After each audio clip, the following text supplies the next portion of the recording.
Yo, what's going on? I still don't see the joint up there. I don't know what's going on. I know we live. I don't see it. You see it, Dre?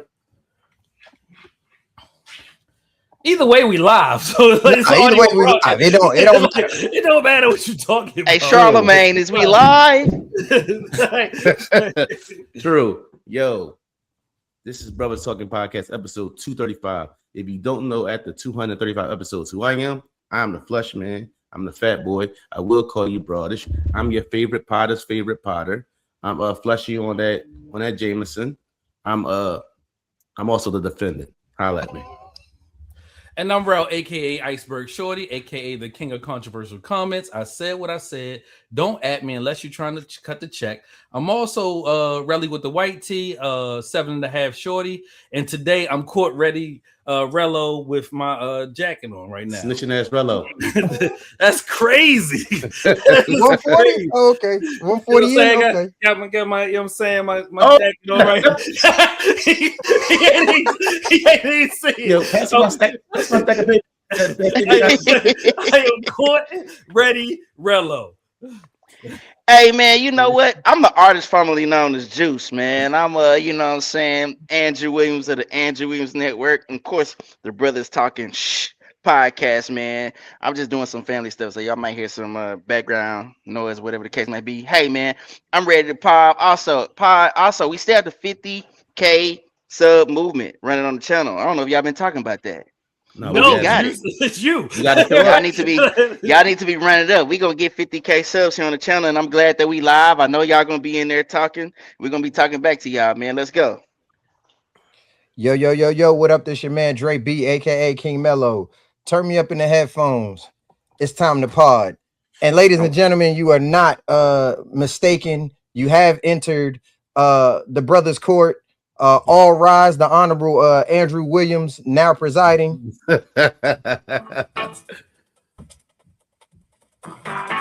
Yeah, you know what I'm saying? You already know what I came to do. Let's get it. I got a confession, man. I do a lot of talking, and I be dropping numbers too. Like I'll do like posts that go viral, and I'm never nervous. When I'm podding with y'all, I be nervous because it's like I feel like when I'm balling everywhere else, I'm the one on the court.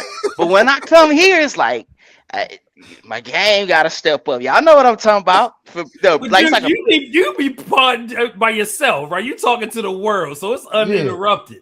Right, so you get your shit off. Here we having conversations. Oh, you still ain't that 5? You still ain't that 5 minutes? So I'm not. Well, it is. What I mean, you but y'all them guys though. Anyway. Y'all them guys. That's all I'm trying to say, bro. Appreciate that. I appreciate that we, you know, make you feel like you got to bring it in. You know, just like I can wake up and just get to it. That's how I listen. I ain't gonna hold you this whole week. I've been. I will talk about it. Let's go ahead, Iceberg. Let's present your case, brother. Oh, so I'll present my case. All right. So Exhibit A. Let me give a background, right, for the world. Okay. Last week at the timestamp was 1 hour, 39 minutes, and 56 seconds. My good brother, Hanif Dante. Is that your official name for the court? I just want to make sure. Flush man for the court. That's what we doing. I want to make sure. Okay. All right, cool. At that time, 1 hour, 39 minutes, and 56 seconds, and I quote, full quotation marks, the sixth man asks, why do I have 7 body washes in the shower? Right. I proceeded to clown, you know what I'm saying, because I thought that was weird, because I didn't understand how my brother was selecting said body washes, right? So we get through, have a great podcast. The next day, what he does is go out there and start looking for goddamn jurors and copping pleas. He gets on the TikToks of the world and starts addressing me with subs, right? It was real subbish, right? What did I say? Okay. He was like, hey, ladies, my brothers, he had on a smooth, silky, goddamn key sweat voice. Hey, ladies, you know what I'm saying? My brother's grinding me up about having 7 body washes in the shower. What y'all think? So he was out there trying to get the women on his side. So I chimed in like it was me. And Mrs. Smith jumped in there also like, oh, that's cool. No, it ain't. Stop it, Mrs. Smith. It's not cool. Right? It's not cool at all. But since I'm here, right, what I will bring is Exhibit B. Right? Here's Exhibit B of 7 said washes. So when he said it was body washes. Of those 7 items on that rack, there are not 7 body washes on there. There are 7 things that men use to groom themselves in the shower, which is less weird than him saying he had 7 body washes. Because when you say 7 body washes, I think 7 body washes, maybe, you know what I'm saying, a little, you know what I'm saying, stuff for your intimate parts, right? I have intimate wash. I have things, you know what I'm saying, for my balls because we close, right? We've been together for a long time. Right. But this is exactly what he has in his shower. But what I do want to point out that's really egregious is that rag in the corner that you need to get a command hook for. Okay. That should not be like that, brother. That should not be like that. First of all, what do you have to say for yourself? Hold on. Before we get to that, I just want to say the second bottle from the left, I don't like that. I don't like cocoa nuts. The cocoa nuts. I don't like that. Right. Yeah, we're gonna have to take a look at that one more time. First off, I don't like that one. First off, now, there you go. I want to start off by saying I'm telling mommy. He called me earlier and threatened me with that. I'm telling, ladies and gentlemen of the jury. I'm telling mommy. For the last week, I have been on a. This has really been something that's set with me. It's y'all the grind up or whatever. Mm-hmm. First of all, let me explain the cocoa nuts. The cocoa nuts. I see them on TikTok. I'm one of them, and I see something like, oh well, you know, you need something particular for that area of your body. Very true. I'll give it a shot. Mm-hmm. Just same thing. I got some of them little pods or something you throw in the shower. There's 3 different ones: relaxation, energy. Yeah. So I'm that guy. Yeah, I'm that guy on TikTok. Mm-hmm. So I found myself in a space of like, how did I get here? Right?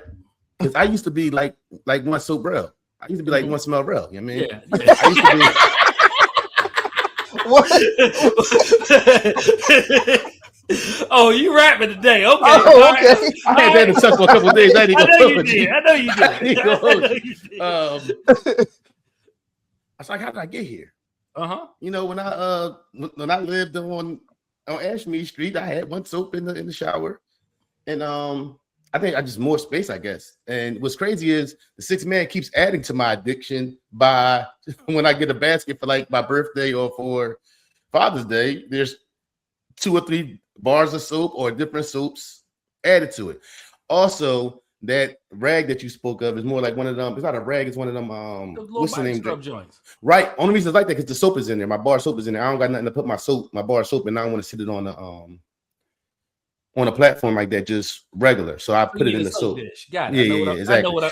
I know what I'm bringing to the housewarming. Perfect. Right. So that's why that looks like that. It ain't balled up. That's not the situation with that. But I did find myself in the space. I don't know when I became so. I always been as a young boy, smelling good. Like she said to my son, it's always been a thing. Mm-hmm. I don't know. So I was just like on the type of time. I've been observing myself. I will tell a man like, yo, dog, what is that you got on? Young cat at my job. He come through. He had something on one time. Something another, whatever. I'm like, yo, dog, what's that? He told me. I said, listen, I'm gonna grab it, but I'm not gonna wear it to work. I'll never wear it to work. You know what I'm saying? I wear that at night. I wear cologne to bed, bro. Like I just gotta. It's a boy that worked with me. I've never smelled him had cologne on. He walked by me the other day. I'm like, Julius? Like, not Julius. Yeah, like Julius. Like Julius got cologne on. So it's just like so I really did. I ain't gonna hold you. Probably Tuesday. I was picking at Rell. I was like gonna take his head off, pause. Like you know what I'm saying? But I just was like, damn. Like when did I? It ain't nothing I feel bad about though. You know that's just me. But yeah. I thought when I think about this content and it's funny, so I had to.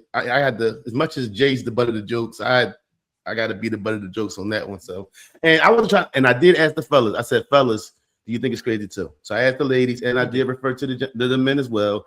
They think that was crazy to have that many soaps, but I'm just obsessed with smelling good. That's just my twist. I have multiple soaps. I just don't have them in the shower. Bro, I got like 10. I got 10 more underneath the sink. Different Jones? Yeah, some of the same if I really rock with them. So if it run out, I ain't gonna hold you. Certain ones, like the man dove joint, I only use on my back. Like I got the little scrubby joint on. Yo, I'm insane, bro. I don't know how I got like this. I don't know how that I got is like crazy. This. Yo, bro, that is crazy. I do not know how I got here, bro. But that's just where my I'm at. Man said I got a soap that I only exfoliate my back with. Right, and my feet. No, my back and my feet and my ankles. It's getting worse, bro. You are insane, bro. I know. I don't, bro. Know, That is I don't insane. know how this happened in life. I used to just buy Dove and just one bottle did everything. Now I'm just. That's just how it is, bro. So I mean, don't get me wrong. I'm a smell good guy as well. You know what I'm saying? I like to smell good, stuff like that. But I'm more of a cologne guy than I am like body washes and stuff like that. Like I really don't do, you know what I'm saying, a whole bunch of different body washes, right? There's a couple of brands that I use and that's kind of it. And I do tend to like stack up on those brands. So I'll have, 3 or 4 bottles in the house, but they are not sitting in the shower. It's only 1, maybe 2 that's sitting in the shower at a time. You know what I'm saying? The other part is, you know what I'm saying, I'm married, so I gotta have space for my wife and see that's all when the, I got that, all the got stuff the that she got going on. You know what I mean? We got the access to that. I don't know what they call that in the shower. It was enough space for me and her. That was just my side. Oh, you talking about shower cutout? Yeah, the cutout. So that joint was just like, oh, I can put my dress in here, cool. But y'all really did have me. I ain't gonna hold you. I was in my feelings a little bit probably too. I got a bit of a routine, but I can't. But I can't believe you went to the ladies and tried to cop a plea though. That's crazy. No, I was just more on some content. Like the one thing, if Juice ain't, if you ain't got nothing to say, and if it takes you, because I did say episode 234, we talked about, that might pique your interest. Yeah, then cool. That if that bring you around to rocking with us, then cool. So it wasn't more of a me trying to plead my case than involvement in seeing the yeah, you can just talk about whatever. I mean, it's the internet. Like people want to know what we have to say, but as far as like a routine, that sounds like a routine. Mm-hmm. So he has a routine. Me, I got a beard, so I got a beard wash, I have beard oil. Now I ain't gonna lie, I do have 2 different body washes. I don't know where that came from. Like I'll actually hit myself with the Dove. And then I got like another soap that I hit for like a smell good. So I will do that. The fancy boy, right? Yeah. Mm-hmm. So I don't think it's too weird. It's just a routine. Now the back. No, Juice. He said he had 7. Juice. He said he had 7. Also, he said 7 body washes. He didn't say cocoa nuts. You know what I'm saying? Let me ankle speak to cream. the fact that he didn't say none of that. He didn't say hygiene products. He said 7 body washes. It's a couple things that Iceberg said last week that when you sit back here, when you think about it, like I should have said this. Also, hold on, I just lost that thought that quick. Damn, what was it? I lost it that quick, yo. I forgot what it was. He grinded me up about something. I can't think what it was. I'll come back. Yeah, it'll come back to me. That's funny. Yeah, man. But yeah, I was taking notes. Like, I'm gonna get this nigga. I'm gonna get this nigga. I ain't even calling my father there. I ain't calling that nigga. right. It was like same way as I had for. No, I ain't calling that nigga. Then he gonna call me this morning like I'll be late to the podcast. I'm gonna let you. I'm gonna let you do homie court, and I'll show up after. How you gonna do that? I was like, yeah, you do homie court, and you'll text me, and I'll just show up at the homie court. Like, how you gonna do that? I said, I caught tomorrow. I ain't showing up. I caught tomorrow. I don't even go. I don't even show. You know what I'm saying? Hilarious. But no. Iceberg said, when you're in the shower, do you smell them before you went? No, I already know they smell good. That's how they made the shower. If I buy them, they don't smell good. They did. So cocoa nuts is ball wash. You tossing him the B-sides? Yeah. Some cologne stuff I don't like. I put some cologne. Like, I ain't gonna hold TikTok shop. Then TikTok shop did be get me over the head. I ain't gonna hold you. They hit me over the head. So I'll be, I sit back. I bought a brush for my beard, all kind of stuff, man. I bought something going into my sink. It's like a shelf, like a little shelf that go on both sides, and it pull out. So you can, it's like two levels, and they can pull out. You can stack stuff on the. I just put that thing together today. That joint gonna be was a nice little pickup. Hey, so do you have like any monetization on TikTok? Because if you're using the products, you can. I need to. I just need to really. First of all, I got to be something because the offer that they gave me wasn't something that I could even imagine doing something for. Okay, but they'll send you certain joints like, "Yo, this product," and I'm like, they were trying to get me to roast Sparks. I do the roast Sparks. the Rougier Reddies. They were trying to get my man with them joints. I ain't got to use that. Yo. Everything that's attributed to the video that you put out as far as sales, you can get a commission off of it. Yeah, that's like this how Jay sit on live. That's what I do professionally. Yeah. Oh, we need to figure something out. But just how Jay sit on them lives, Jay be on the live, and Jay, you can start getting a couple dollars just being on live. Mm-hmm. Yeah, I just ain't got the time. My life ain't set up to have the time to. I'm gonna tell you what's paying right now. Sorry, YouTube, because I've been waiting for y'all to, get your mind right with me, man. Facebook, Facebook been showing me some love, and yeah, you can actually get some money from Facebook. I don't know. I think each of these platforms, we are the program. So like when you open up the algorithms and let people naturally come, pay attention to what you have to say, they're gonna entice you by continuing to make that content by paying you. So I ain't gonna lie, man. Facebook, hey, they couldn't have checked. And it's crazy too, because TikTok keep hitting me and telling me I'm doing basically for the amount of followers I have. I'm doing as far as interaction. I'm doing 90% better than people in that range. I just really need to figure out how to do it and lock in on it. A shout out to I don't think you met did y'all meet Nia? Did you meet? You might have met Nia, Dre. Nia walked up. When we was at Roots Picnic, but she wasn't there long. But and she showed up Sunday. Did she show up Sunday? But that's just she really be killing it on a TikTok joint. She be doing the lives and doing the vlogs and all that. Okay. She be getting busy on that type time. No, shout out to that.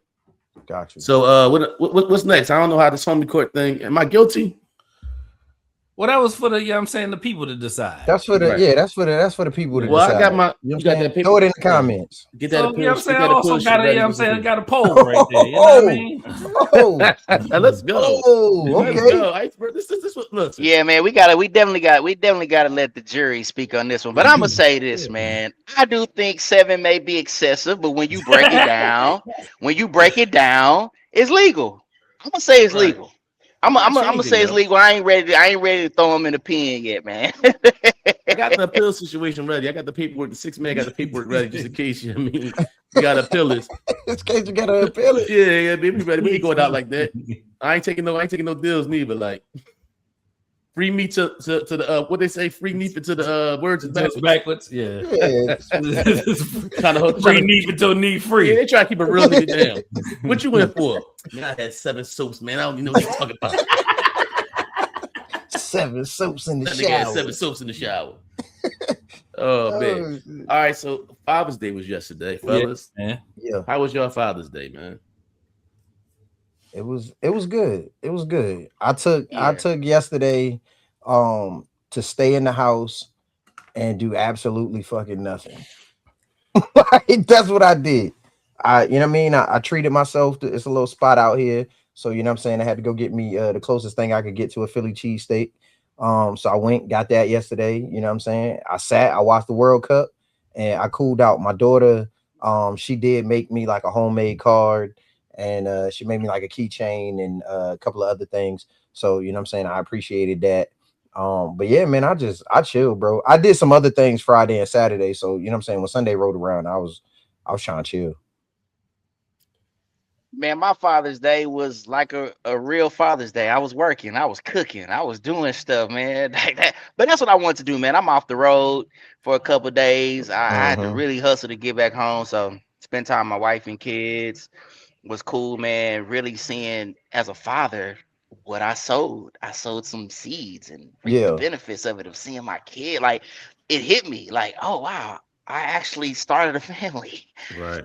God let me do this. Man, I got to do that. And my father actually came by the house, man. I hadn't seen my father in quite some time. So it was good to actually see him for Father's Day, talk to my kids.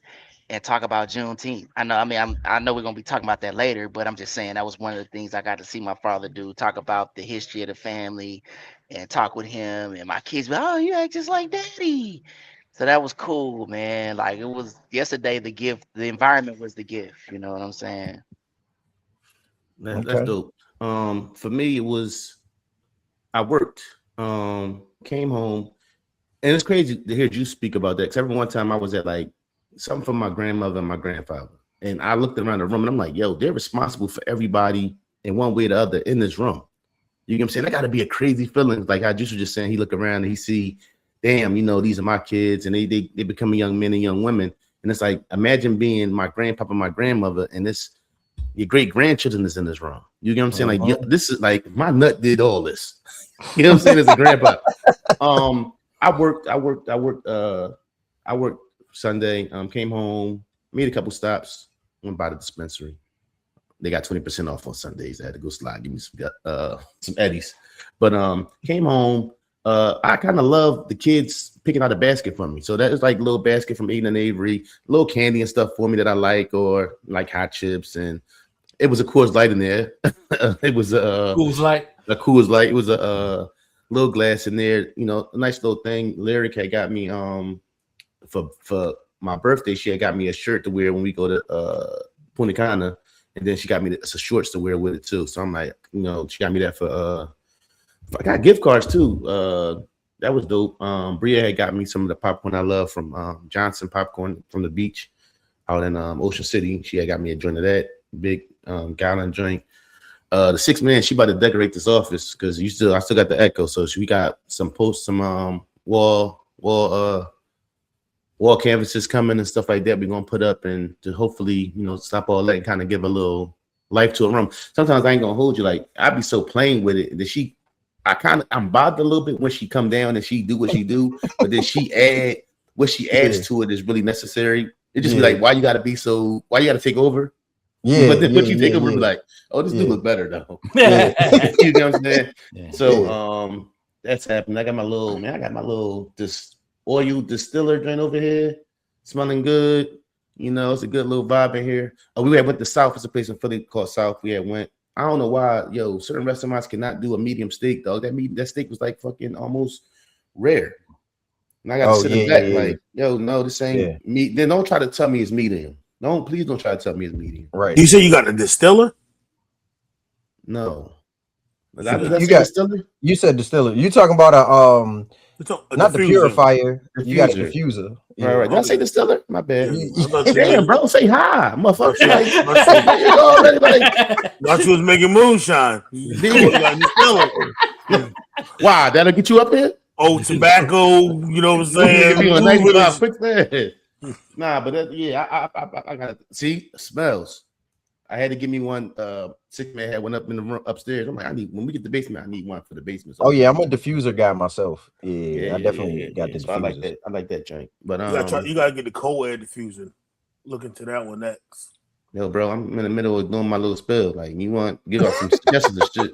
Why don't you wait a few minutes, brother? First of all, you're late. You missed court. You missed court. You right. goddamn bailiff. It wasn't fucking here. You know what I'm saying? I ain't let him go free because wasn't nobody to lock his ass nobody locked me up. Right. Yeah. You like you got hit. Whoa, you know what? I ain't even call it. Don't look all serious, nigga. Nobody give a fuck.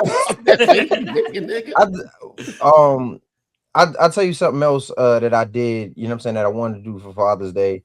I actually asked my daughters, I just wanted them to name 2 things, each one of them to name 2 things, you know what I'm saying, that they had learned from their dad. And I'll be honest with you, I wasn't really prepared for the answers. So the answers that I got from my daughters was my 16-year-old said she learned self-control and ambition. And then my youngest daughter, my 10-year-old, she said she learned loyalty and how to protect herself. I got a question. How long did you cry? How long did I cry? I shed a tear. You shed a tear. I fought it.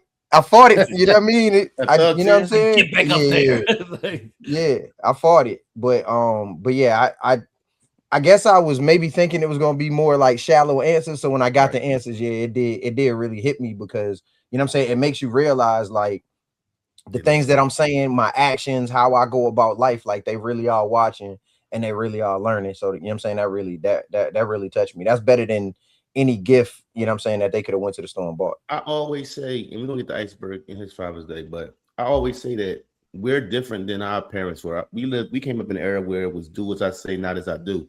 Yeah. And I believe we really have to show in our actions. We can't just sit back here and say, be this way, and we're not living that lifestyle. We have to live that also we have to not only tell them what to do, but show them in our actions. This is how you go about doing it. Mm-hmm. Iceberg. Yeah, man. Father's Day was on the Sunday. You gonna take that jacket off, or you doing that all day? I'm good. No, just in case we got to spin the block on the. I said court ready, Rello. That's what I said. Ready, Rello. You know what I'm saying? When you stay ready, you ain't gotta get ready. You know Indeed. what I mean? So, yeah, man. Typically on Sundays, I cook and clean, man. And yesterday was no different. Well, except for I didn't cook, man. I just cleaned, man. I had a tote that's been in my kitchen area for the better part of 6 or 7 months. I finally emptied that out. I had about 10 pairs of shoes I need to put up in a case, so I emptied all those boxes out, man. I bought a new steam mop from Wally World. Wait, can I still go to Walmart? I don't know. Is Walmart on the rise? Yeah. All right, so make sure, Juice. Yeah, it's not on the list. Wayne boycotting Walmart. This week. It ain't on the list. Yeah. So, and I'll tell you about my steam mop thing. So yeah, I did that, man, and cleaned up, washed all the clothes, folded everything, man. Ordered me some food, a little chicken and rice, man, and just, you know what I'm saying, sat down and cleared my mind for another busy week, man. So with my children, it went exactly the way I thought it was. The boys text me. I knew Lil Rel was going to hit me first. Ty don't know how to get up early, so I knew he was going to be last. And my daughter is a night party animal. She called me, right? But I knew that's how that was going to go. The boys were going to text me. My daughter was going to call me. And that pretty much summed it up, man. And, you know, went to bed and got up because it's business as usual for me, man. So, yeah. First off, we are really grown older men. This nigga talking about, y'all gotta tell you about this mop. This like, niggas is really older. Also, now the 6 man asked me, and I wasn't offended because I was at work and Bree texted me, "Happy Father's Day." She with her mother this weekend. Is it offensive that they text? She said that she would be offended if the kids text her Happy Mother's Day on Mother's Day. No.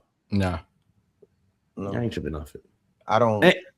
Go ahead, Nah, man. I mean, I was gonna say, I ain't gonna lie, bro.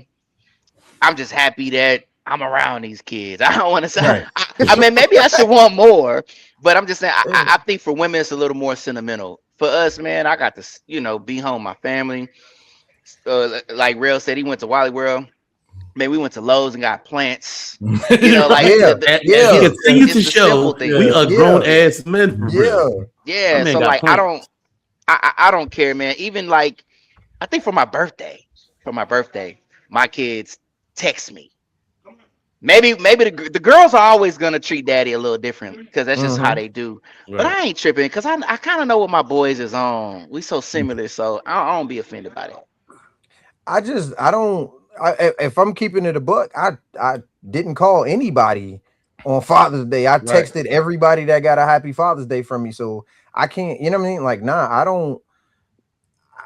I feel like I said, I live my life by simple rules, right? In order to be disappointed, you got to have an expectation. I have no expectation that anybody is going to text me on Father's Day and tell me Happy Father's Day. Right. So when it happens, I'm just appreciative that you took that 2 seconds that it took to type that text and send it. So, and that goes for my children as well. Like, I'm not offended at all if I get a text from my kids that says, you know what I'm saying? Because the truth of the matter is they could have not said anything. Right. And so if they stopped whatever they doing, or before they was doing whatever they was doing, they stopped and was like, you know what, let me hit my dad up. Nah, I'm cool. You know what I'm saying? I sent all my texts, all my drinks was texts also. Only when I didn't, I always called my father just because he's not a texting type guy. Yeah. What's crazy was he called me before I could call him. And I was like, "Oh, snap, Pop, what's going on?" Same, yeah. And I was like, "Y'all about to call you?" "Oh, it's cool. No, I'm just making my calls for the day." And he's like, "Just enjoy your day." Boom, boom, real short. And it was, but I was like, because I always know, like, I'll text everybody. I ain't gonna hold you. My text is probably like, it's a cut and paste for the most part. I gotta take a word or two out, the bro or cuz, you know what I'm saying. But it ain't gonna be too, But I ain't tripping off that though. Yeah, definitely went through my list mad late. You know what I'm saying? I just go through my text thread. That's what I'm saying. My text thread. Yeah, I went all the way back to April. If I ain't hit you since April, right? It ain't even right. You ain't getting it. You got a 60-day maximum. That's it, bro. Right. That's it. 30 days for me. Mind delete. I woke up. I went over to Thanks, sis. I love you. Thanks, Rhonda. Yeah, I went to my pop's house. Went over there, took him his gift. We did a little breakfast. Cooked up real quick in brunch or whatever I should say. But again, I did the text thing. Almost kind of like me if I copy and paste. I got two different images. I got one with like balloons. It says "Happy Birthday." So most people get that if you can't say the word nigga. If you can say it, then I got one that says Black Father and some more stuff that goes with it. So then you get that one, or so. Depending on how what I think of you, depending on which one you get. Jay, is your eyes closed? No, my eyes are closed. You smoking that ganja? Yes, I'm high. Yeah. My brother Jay came through on the Eddie time. Oh man, Eddie time ain't till like 9:45, 10, bro. Yeah, you early. For who? Early. Oh, my bad. I don't say you right. You right too. He said, "Boo." All right, let me answer all this, fellas. So, go ahead, Jay. Go ahead, Jay. Yeah, it was a week, so it was. Then you went to the Shakies, and then. No, well, I was a juvie, so especially. Friday, that's right. So you was with the homie. Oh, that was a good pick too, man. Yeah. So, that what you that everybody bins, bro. It was crazy because it was hot. Oh yeah, I'll tell you so later. Go ahead. It's Florida. It was hot. It was and hot. then the rain. It's Florida, right? What the fuck is we talking about? You know what? It was hot, then it rained. Then 45 minutes later, you couldn't tell it rained because the hot came in. No, we started. So that the dude came past, and he was selling rum punches. So I said, let's get 9 of them. I don't know why. 9 rum. How many of y'all was it? Hold on. Why not 10? Why not 9 8? random Like, why Was was it it buy 9? 8, get the 9th free? What was that about? Right, like what we doing? Who's doing 3 apiece? That's a good question too. That's Save good, that. Bink. Save that. Yeah, Bink, we're gonna get to that for sure. And stop calling. Yeah, I want to answer that first when it's time. Binky, right? Her name is Binky. Everybody call her Binky, not Pinky. Binky, Binky, Binky, B-I-N, Binky, Binky. Right. Okay. Yeah. Mama named her Rhonda. I'm gonna call her Rhonda. Her mother Go ahead, don't Jay. call her Finish up, Jay. right? So. That was it. It was just All right, because I do want to tap into this. Bring that back up, Iceberg. Mm-hmm. How do you feel about people telling women Happy Father's Day? Now, as ridiculous. Right. Hold on. Indeed. As a child, I was guilty of that though. I would, or even I would feel like a young adult. Until I guess I don't know what happened. I grew into being a father and stuff like that, and I felt like, that's like corny. I felt like y'all have your day already. Why are you trying to put yourself or whoever's putting you in that space of that being a conversation? Mother's Day is Mother's Day. And if a dad takes care of both his kids, he don't get a happy Mother's Day also. So why would a woman get a happy Father's Day? And it only happened in our community. Go ahead, Juice. Well, I think it's the expression of the bitterness, and sometimes, look, rightfully so.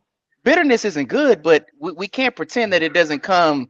It's not always the guilt of the mother or she's the victim. It has good. Thank you, Dre. Good reasoning. So, but it's still it's an expression of bitterness.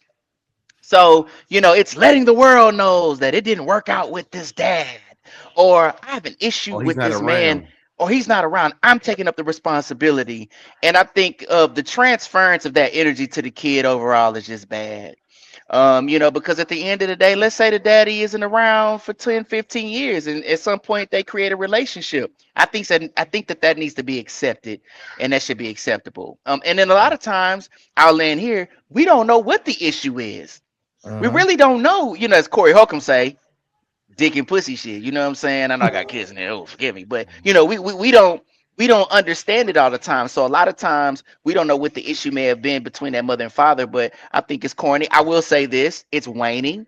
I don't see it as much. It's not as bad as it used to be. It's not as bad as it used to be. And then we're starting to see more fathers. This was probably this is one of many, but in the last 5 years, we're seeing fathers really be proud of fatherhood and talk about being family men. So we don't see it as much as we did probably, 8 years ago. Yeah. Well, I always said I feel like we're better fathers than our dads were. I feel like I think as a generation as a whole, I think we are definitely more involved and better fathers than the generation before. And the fathers that are real fathers ain't hanging with the bulls that's not on that type of right. time. Anytime I make a post to fathers, I'm not talking to them guys. It's not never a conversation.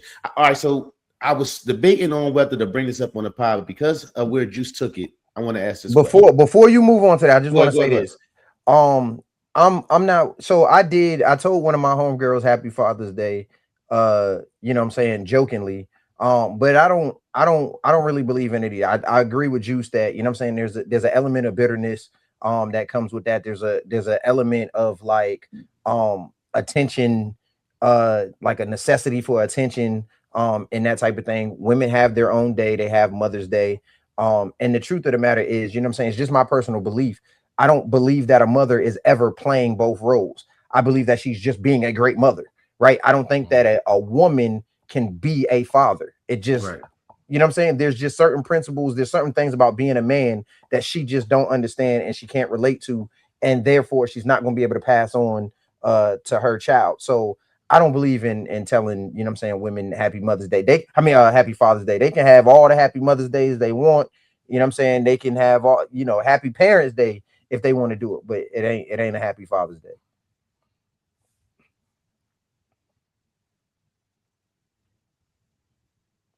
Yeah, I may say Happy Mother's Day again, or extension, or something like that. But All right. First of all, Juice, I see you back here as a black man testing out that what a few over there cooking. You just got to sample like, is it ready yet? No, I didn't keep going. Yeah, you got to make sure, bro. I Peep The Blitz. All right, so me and the 6 man was having a conversation about whether there's good mothers and fathers. What is there more of, right? Conversation we was having, but then I said, well, now I'm gonna hit you with a scenario, and if I confuse you at all, I can retrack it or we can get the clarity, right? If a man and a woman are together and they have a child, right? And for whatever reason they break up, he might have cheated. Say it again. Go ahead. He might have cheated, whatever. They broke up. They break up, but the mom is always talking bad about the father. They're not together no more. He's willing to. He's a good father. He'll pay for whatever. He wants to be with his child. He'll get his child whatever. He's present in his child's life. They just didn't work out, right? If a mother bad talks about the father to the child, is she still considered a good mother? No. Even if in every aspect of everything, when it comes to her child, she goes all out and she does everything. If she talks bad about the man of the father of her child, and only thing he did was wrong in their situation, or their situation didn't work, and she wasn't satisfied with them not being together no more, or them not being together wasn't her choice. If she bad talks him in any way to that child, even though she's a wonderful mother when it comes to her child and what her child needs and doing for her child, if she does that, is she a good mother? No, right? Well, okay. That's loaded. I think she's still. I think she's a good. I think she can still be considered a good mother. But I think she's egregiously wrong in that one area. Correct. You see what I'm saying? Because, about her is like, I could be a good person. You know what I'm saying? I could be a good person, but then I could be a fucking liar. You know what I'm saying? Does that mean I'm not a good person? I'm there for everybody that needs me to be there for them. You know what I'm saying? I take care of my kids. I take care of my responsibility. I do all of these things, but then I'm a liar, right? Yeah. So that doesn't make me a bad person. That just makes me a liar. So I think that she can be a good mother if she's covering all the other aspects of being a mother. I just think she's egregiously wrong in the emotional manipulation that she's putting on that child. Yeah, and it's coming from a stepdad.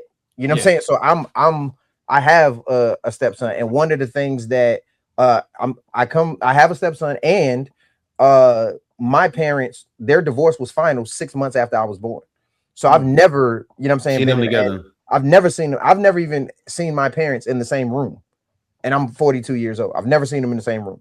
So so when I think about something like that, one of the things that my mother always told me, and then things that she shared with me, you know what I'm saying, as an adult, was she was never going to badmouth my father in front of me. She was never going to do it, because whatever opinion I had of my father, she wanted me to form on my own. And he couldn't blame it on her, and I couldn't blame it on her. So I formed my, you know what I'm saying, my decision on who my dad was and what relationship I wanted with him.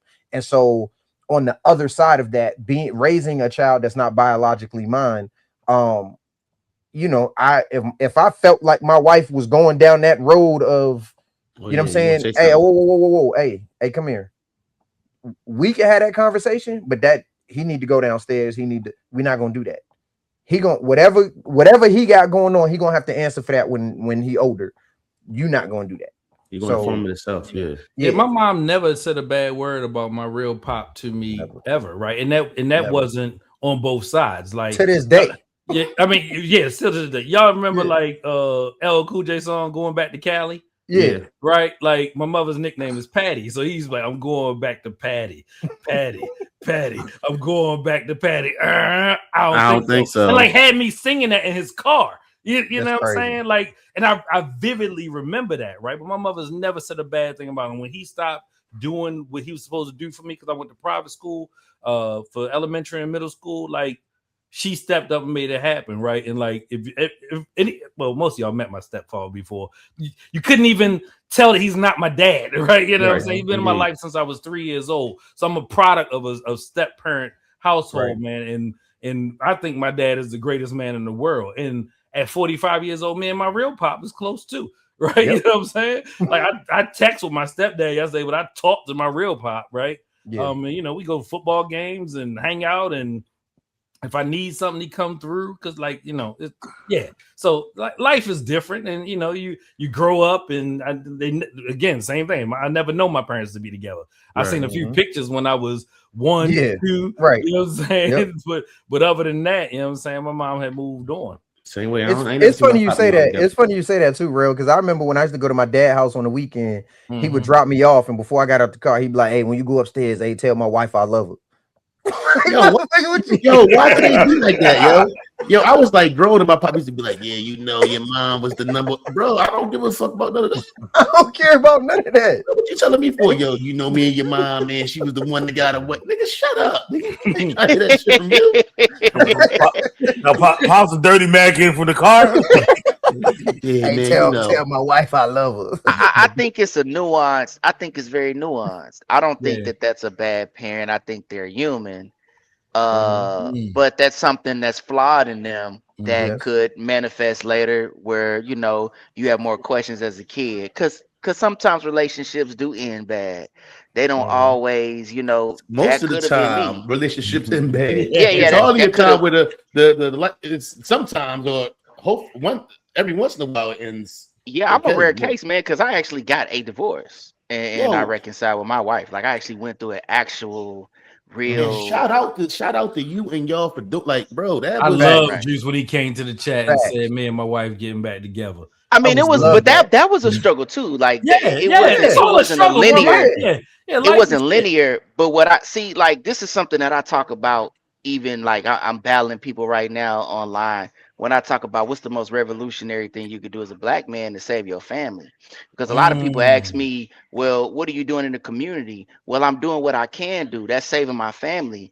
I'm showing my kids about redemptive love. I'm teaching my children that you can go back and fix mistakes that you made. I'm owning and being accountable for doing the charm God thing in my life, and I shouldn't have been doing that. So a lot of times, a lot of those men, they wish they could have did that. Yes. And they weren't able to. And so they're venting to you as the kid saying, "Tell her I still love her." You know, as a child, sometimes it is comical, but in reality, and you know, as you know, when we humanize that man, that's a cry out. Like, man, I wish I would have, you know, been more disciplined. And because as men, listen, and I'm glad we're talking about this post Father's Day, you know, we bear the weight of the result of what happens in that family.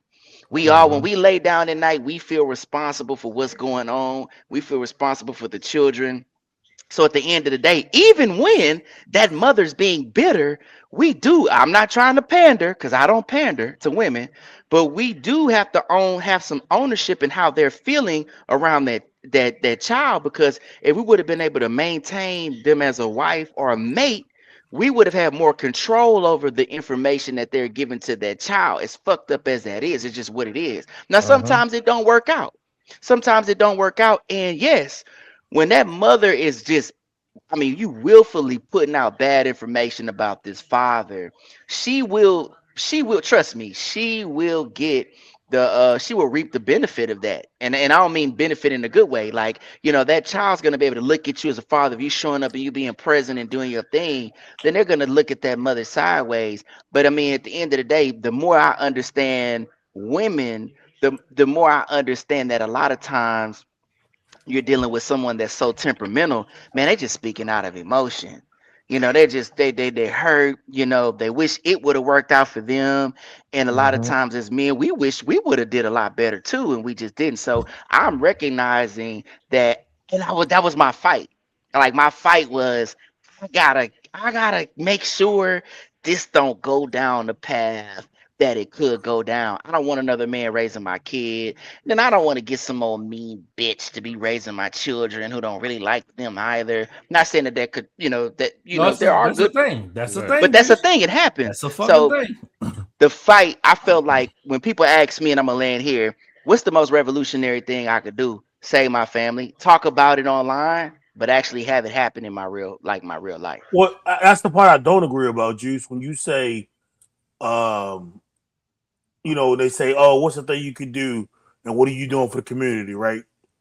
The community doesn't matter because the community isn't putting food on your table or taking care of your kids, right? They're the same ones talking behind your back and telling your wife, oh, I don't think you should go get back with him because look what he's done to you. I don't think you should get back with him because X, Y, and Z, because they're hating behind your back, because either they want you or they can't see you and see y'all happy. So when it comes down to the community, fuck that community. You do what you got to do to take care of your family and make sure that you're happy, your wife's happy, your kids are happy. Because at the end of the day, the community doesn't matter. So fuck that community. Well, I feel like it affects, but see, here's the thing. Like, I feel like it affects the community because what I'm doing, I have 6 children. So if I come and install them, I call it cultural install. If I give them a cultural install of how to be in the community, and I can get 6 people to take my mentality, I'm doing something for the community, because that produces a better result in the community, especially as it pertains to Black people. So I talk about this all the time. In the Black community, we have the lowest marital rate, about 31%. I also align that with our wealth gap. I align that with a lot of the issues that we have. So we just attack it. Look, we don't need everybody to do this, because marriage ain't for everybody. And I know just in real life, I'm a difficult person to get along with. I'm weird. I talk to myself. Sometimes I like to just, what I'm saying? But I like to be alone. Yeah, I like to be alone. But if we can make it work, we can then affect the community, because we have family. The community is made up of families. So I did this piece where I talked about the Indian community, how their median income is $150K. In the United States, Indians make the most money out of everyone. Their median income is $150,000 annually, and they have the highest marital rates and they have the lowest divorce rates. So for me, when I talk about that, it's something that I just want us to take a look at. But to your point, you know what I'm saying, I will say, Jay, you're right. You have a lot of naysayers, you have a lot of haters, and we're not talking about them. And those are people that wouldn't want well for the community anyway. Those are the people that's pumping out the 50-50 conversation. Those are the people that are pumping out the, scam everybody and all this other bullshit. So I'm not really talking about them. But, I'm gonna say this lastly. I know I talk a lot, but when it comes again to the mothers who are having ill things to say about the father, those are women that are just hurt. It's just what it is. It doesn't make it right. I'm not saying that is. I'm not giving them an excuse, but they're hurt, and so the ill part about that is it leaves the child to have to decipher what that is when they become an adult, and that's the screwed up part about it. And as far as the thing that y'all were talking about too, with the Juice talking about his kids first, I gotta take care of what I gotta take care of before I can worry about anybody else. I can't worry about the whole block before my household. I can't worry about the neighborhood before I worry about my block. Like, people get so far down and what needs to be immediate space ain't taken care of. I can't clean this whole house till my room clean. You get what I'm saying? Like, so and like you said, when I'm raising 6 kids with the right mindset, I am giving something to the community because they're going out into the community and they got the mentality they need to have in the community. And Juice line, I've seen at least 10 different kids walking in the background. Just yeah, they need to be on the pod. Hey, Rel, my mouth, I see like at least 10 different kids. I've been counting. Well, I've seen 7 shirts so far. right. And I wasn't even counting shirts. I was looking at socks. I seen at least 3 pair of yellow socks. I don't know who got more, him or Flavor Flav. But I'm like, God damn, Juice. And you can tell by the artwork that's on the wall. You see that picture behind it? That's all the kids. So I see 9 portraits back there on the wall. They got more kids over there than Mrs. Wayne's got. Like, Mrs. Wayne's got as many kids as Juice and them got over there. Like, hey, Flush. So where did y'all? So in that conversation, you said you and the 6 man was talking. Where did I'm assuming? Like, where did y'all fall in on that conversation? On opinion wise, I probably went into the. I think that's what kind of we didn't get too deep into it. It was kind of like we talked about it a little bit, and then I did bring up the fact, like I did bring up that conversation about those kind of mothers. Are they considered? I've been the topic of, oh, he's this and that to my child. You get what I'm saying? And then I even got to a point where as though as my child got older, like, listen, you need to start when people, you know who your father is. Mm-hmm. So when you letting somebody sit back here and say something about me, and you're not sitting back here and defending because you know the man that your father is, because no matter what this one because this is one person saying it. Anybody else in her family, nobody in her family saying that about me. Right. It's just her. If you you see how I got her cousins who still call me cousin. I got her cousins who will pull up to my house or wish me happy Father's Day yesterday because they know what it is with me. You get what I'm saying? So it comes to a point where they're like, yo, end of the day, I'm not even holding her responsible. You know, I'm not holding that woman responsible for how you thinking. You know who your father is. I've showed you through 16 years of your life what it is. It's up to you now to sit back here and know, as smart as you is, oh no, that ain't him. That don't, and I'm not saying something that's current been said. I'm not, who knows? Yeah. But I'm just saying, if somebody got something bad to say about me, I've showed you in your life what I am and what I stand for and what type of time we on. So you need to, you shouldn't be just accepting nobody talking to me crazy. No, don't do that. Oh, you shouldn't be on that type of time. No, we like real talk, especially when it comes to me and Bree. Bree has been the most consistent thing in my life for 16 years. The most consistent. Me and Bree talk every day before Bree lived with me. Every day. If she didn't call my phone and we, hey dad, good night, boom, every day. You get what I'm saying? So she know me probably better than even the 6 man, I feel like, to a certain extent, because it's been 16 years of me that she's had to deal with. You get what I'm saying? Yeah. So I hold that to another level of, you know what's up with me. Yeah. Okay. So it's Father's Day, the most uncelebrated holiday? Yes. Yeah, but I feel like it's changing, bro. Like I think that I think we can run the numbers. You don't got to guess. I can't go. Holidays. Where do you think? Just round number, just a number. Where do you think on a list of holidays? Where do you think Father's Day falls in as far as last celebration? Last. It's actually number 20 on the list. Can you name Mother's Day is number 1? I mean, Mother's Day is number 2. So you got Christmas is number 1, number 2 is Mother's Day, and then Father's Day is number 20. Can you name 18 other holidays? Hell no. So what we talking about? You can tell the energy. That's why, first of all, I go out my way to make sure I know Father's after Arbor Day. That's crazy. like Hot Dog Day or something. Earth Day. Like, they fuck with President's Day more than Father's Day. That's crazy. Damn. Like, and I see the energy of, like, I worked yesterday. A lot of these young kids come in, they know you got your situation. They don't got nothing to say to you. I ain't gonna hold you. Have you ever walked in the store and seen a Father's Day display? I heard Jadakiss say, there ain't no sales on Father's Day. They gotta sell every holiday.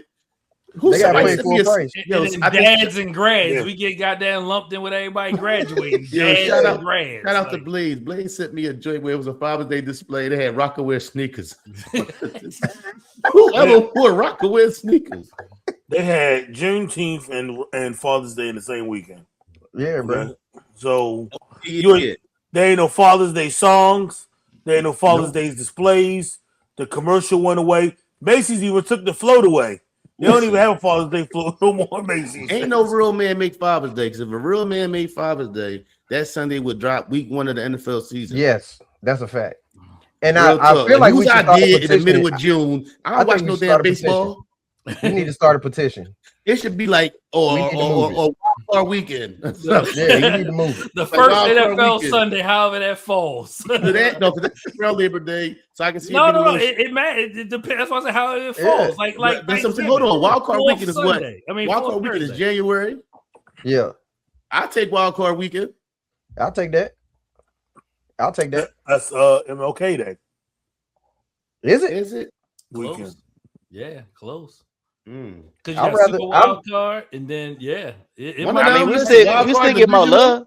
You still get more love. Well, oh, no matter of fact, make it conference championship weekend. That sounds like both them games come on Sunday. I don't want to do nothing. He gonna hold you. Pick a weekend during the football season. How about you do that? June. Pick one. Yeah, and then it's 2 weeks 1 after my through birthday. 18 is good for me.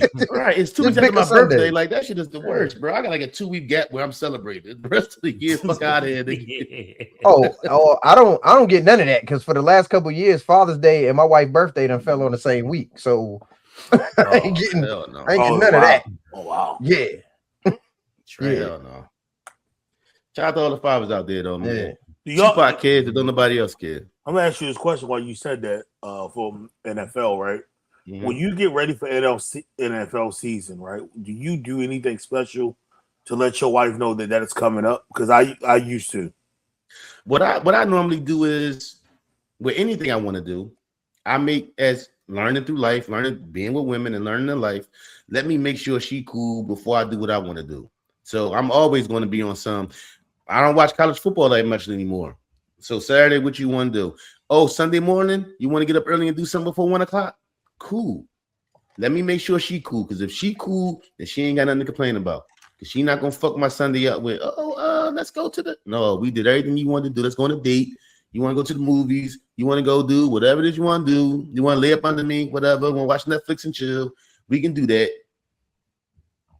It's summertime, the whole summer, whatever you want to do. Let's fucking do it. Get this shit out of the way. Because when man drop, it used to be when man drop, shit gonna slow up around this motherfucker. Like this. Madden season was like just the beginning, right? But like and college football. And I used to always NCAA now come out now. So I used to always drop a post like, listen, as soon as the NBA season ends, like last week to like August. You got about 6.5 weeks of my time. What you want to do, right? Make sure she got everything to fuck you on. You want to plant these? Look, Juice got plants. You want to plant these fucking bushes and do all this other shit? Let's fucking do it. Hey, bro, I already told my wife, like, look, you like plant what you like? Let's do it. You get get your plan, do it. My passion is this, so I do this in the best piece I can create. But hey, you want plants? Y'all like shit? Let's do that. And I think as I've gotten older, I realized that.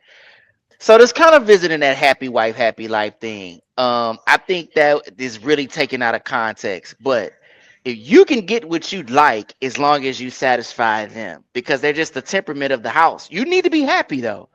Whatever your hobby is, whatever you like to do, you should definitely do that. But there are things that they like to do. Hey, if you're just planning ahead, make sure they have it. Make sure that it's there for them so you can enjoy the things that you like. That's what I think. It's hard to be. I understand. Like, I'm not a fan of the happy wife, happy life thing to a certain extent, but I do believe that when happy she's spouse, happy house, you can't be happy. There's no way you really love her if she's upset and you're just happy. I don't think that's possible. That's true. That's true. I don't think you can have like if y'all beefing and you want to text. I don't know what that was. Last. Hold on. Whoa. You can be 100% happy. You talking about you just be She will not allow you to have that satisfaction of being 100% happy if she's upset.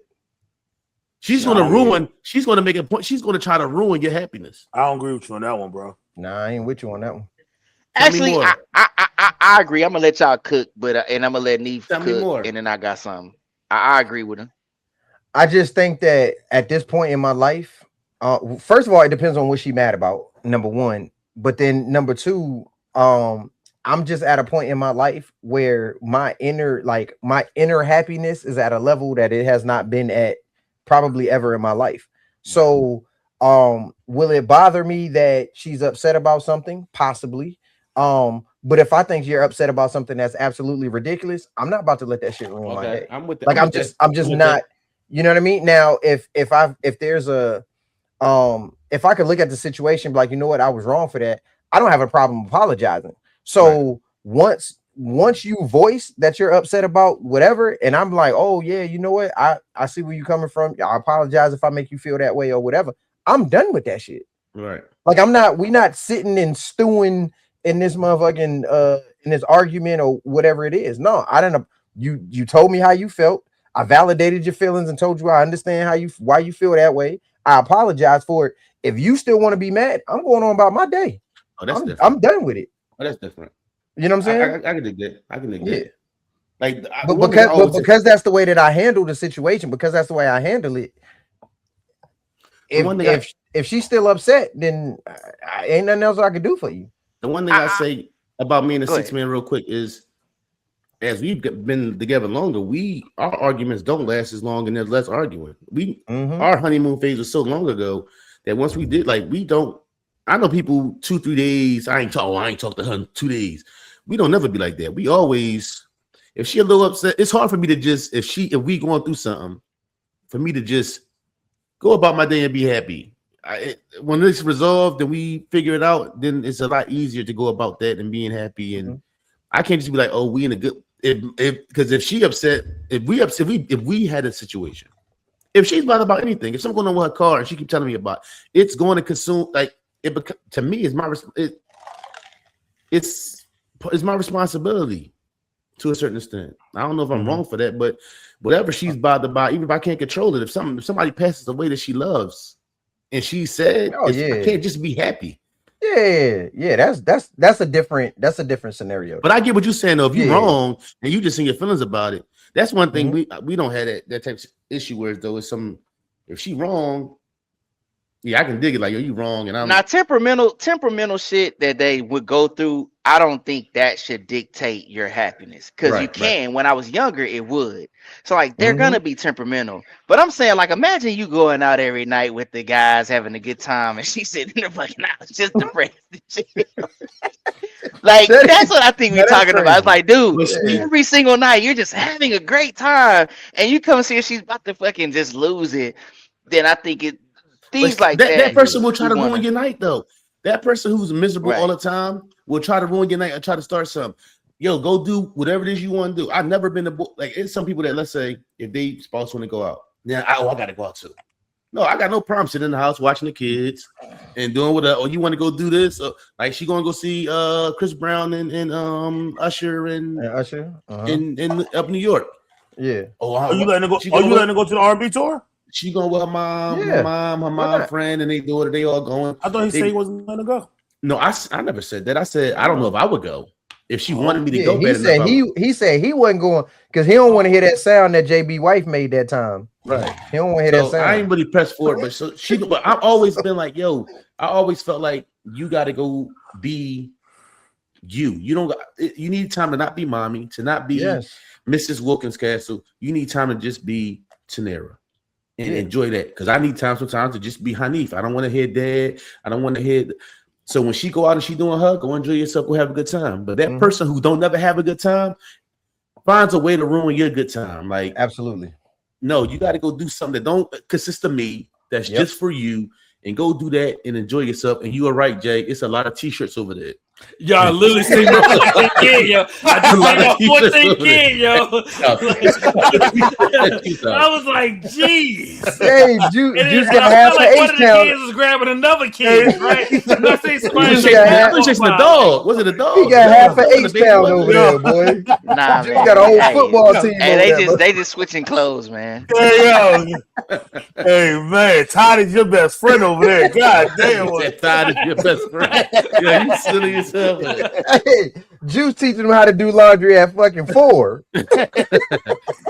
Oh, hell, you look at the door. Look, she know what she's doing. She like that kid that behind that. They know what they want. No. Yeah, you on the internet. Yeah, man. No, definitely. I agree with you though. I believe every couple, they need their time, right? They need their girls' night. They need their fellas' night. They need their podcast night. You know what I'm saying? And you have to come together as adults and say, okay, you know, again, oh, you going out tonight? Cool. I don't need to go out, right? Hey, Flush, or you know, I can't call you because you got bedtime. But Rel, yo, get on the game, or you know what I'm saying, what it is, or whatever it may be. You know what I'm saying? Yo, get on the game, let's play a game, or let's do this, or whatever else it may be in your life that you need that separation from that person. And then one thing my aunt always told me was, you know, never go to bed mad, right? I may be pissed off for hours, or you know what I'm saying, or I may not talk to you. You know what I'm saying? Let me go play a game of Madden. Let me go get this. You know, this every time we beef it and I play Madden. You never play the game and win, yo. You can't. What the fuck, bro? I put those headphones on. I put that 7 interceptions. What the fuck is going on? Yeah, you don't play me. Interception. What? She got this game possessed. Yeah, this shit rigged. You know, hey, what the fuck is wrong with this controller? Like, I need a new one. Yeah, I think everybody need their time though. Yeah, man, for sure. Gotta have that time. Knicks Championship Parade, right? Yeah. Well, the one thing that stuck out was the girl on the girl. That's the only thing that stuck out. Really? Nah, you know what stuck out to me? Y'all didn't see I sent it to the group. Y'all didn't see Paul George sucking on them toes out there? Y'all see that? I seen that. Paul George though. My man looked like Paul George and was sucking. It was right, Deep Man. That wasn't my man. that was not my man. I met my man one time. Man's by association. No, that was his man, and he had to neither one of them been back to my house. Shout the tree. My man was over there. He was sucking on. It was Trez man's. No, it wasn't. That was Keefy man.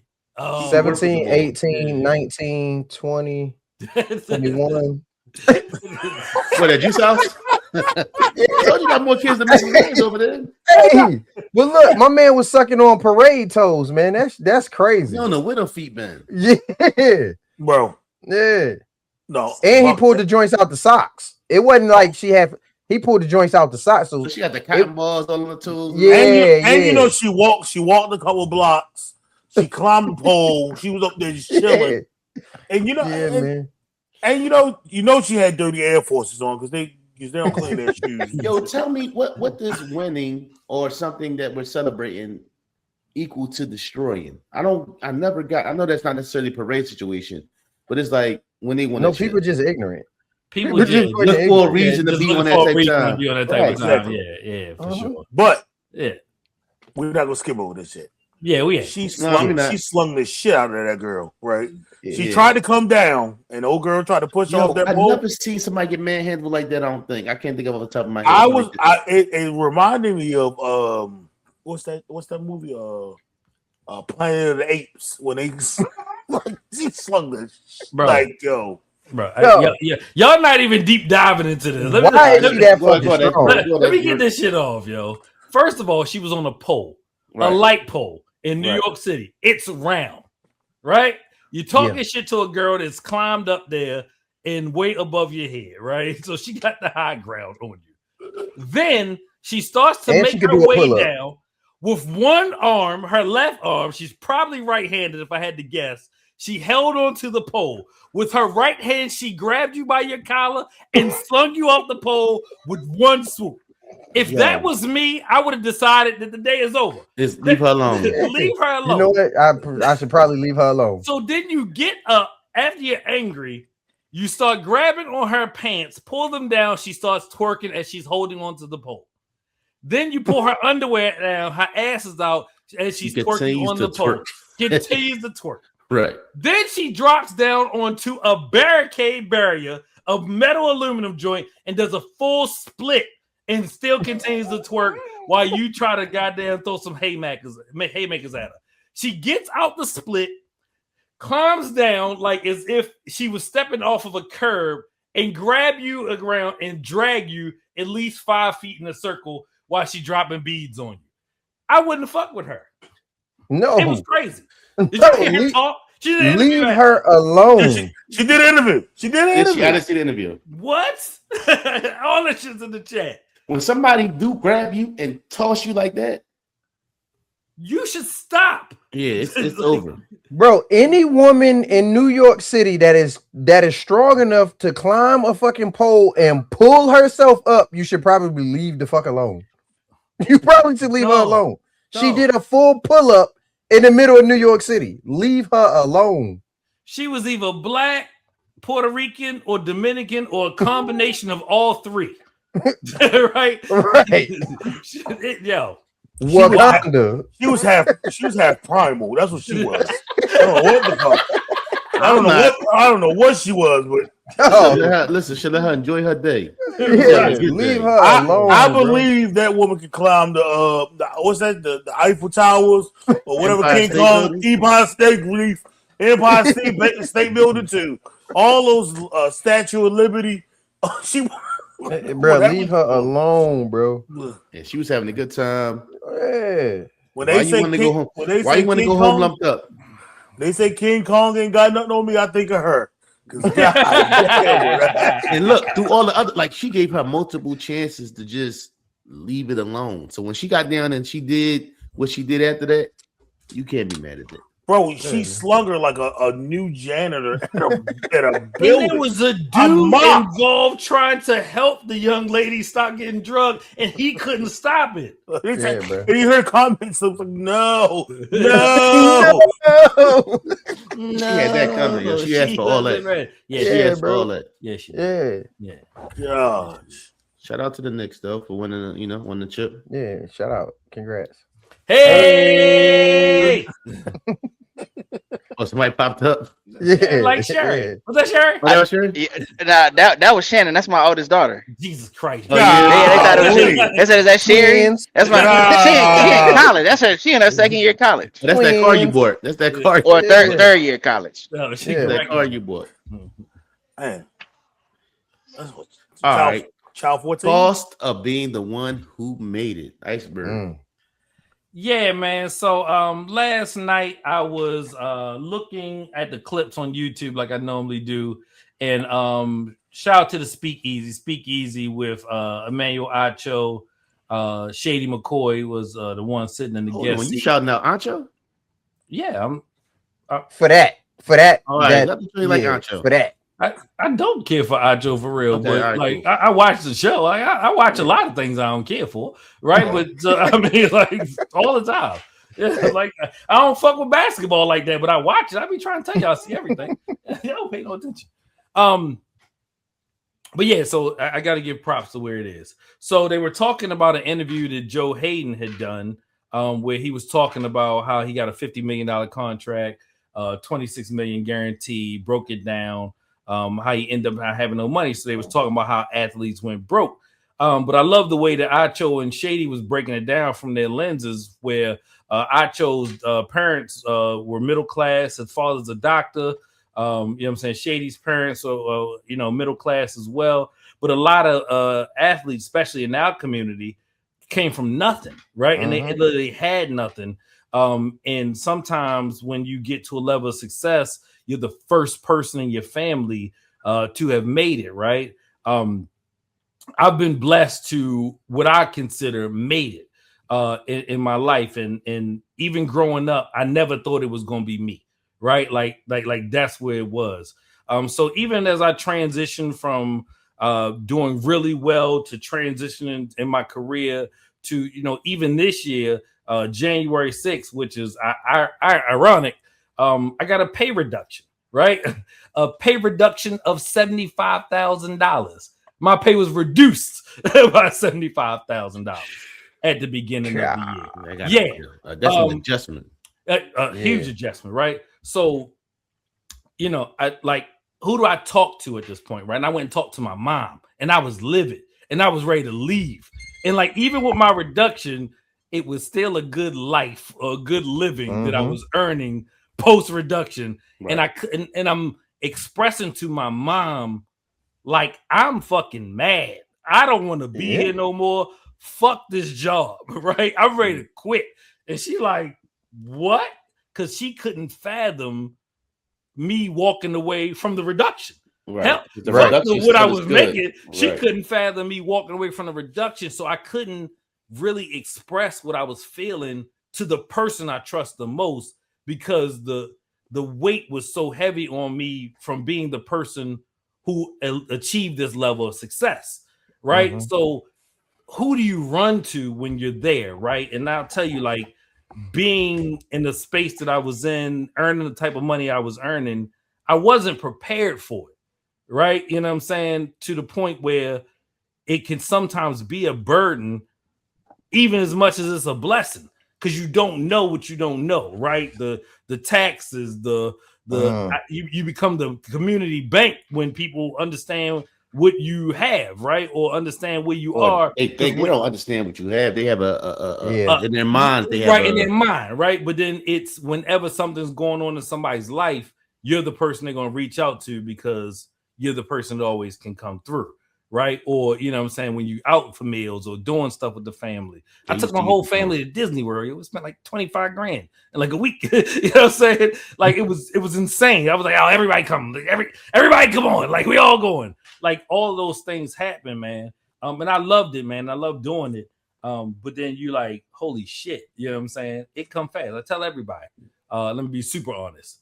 The first thing I realized when I became a millionaire was it was cool to be a fucking millionaire and it ain't enough.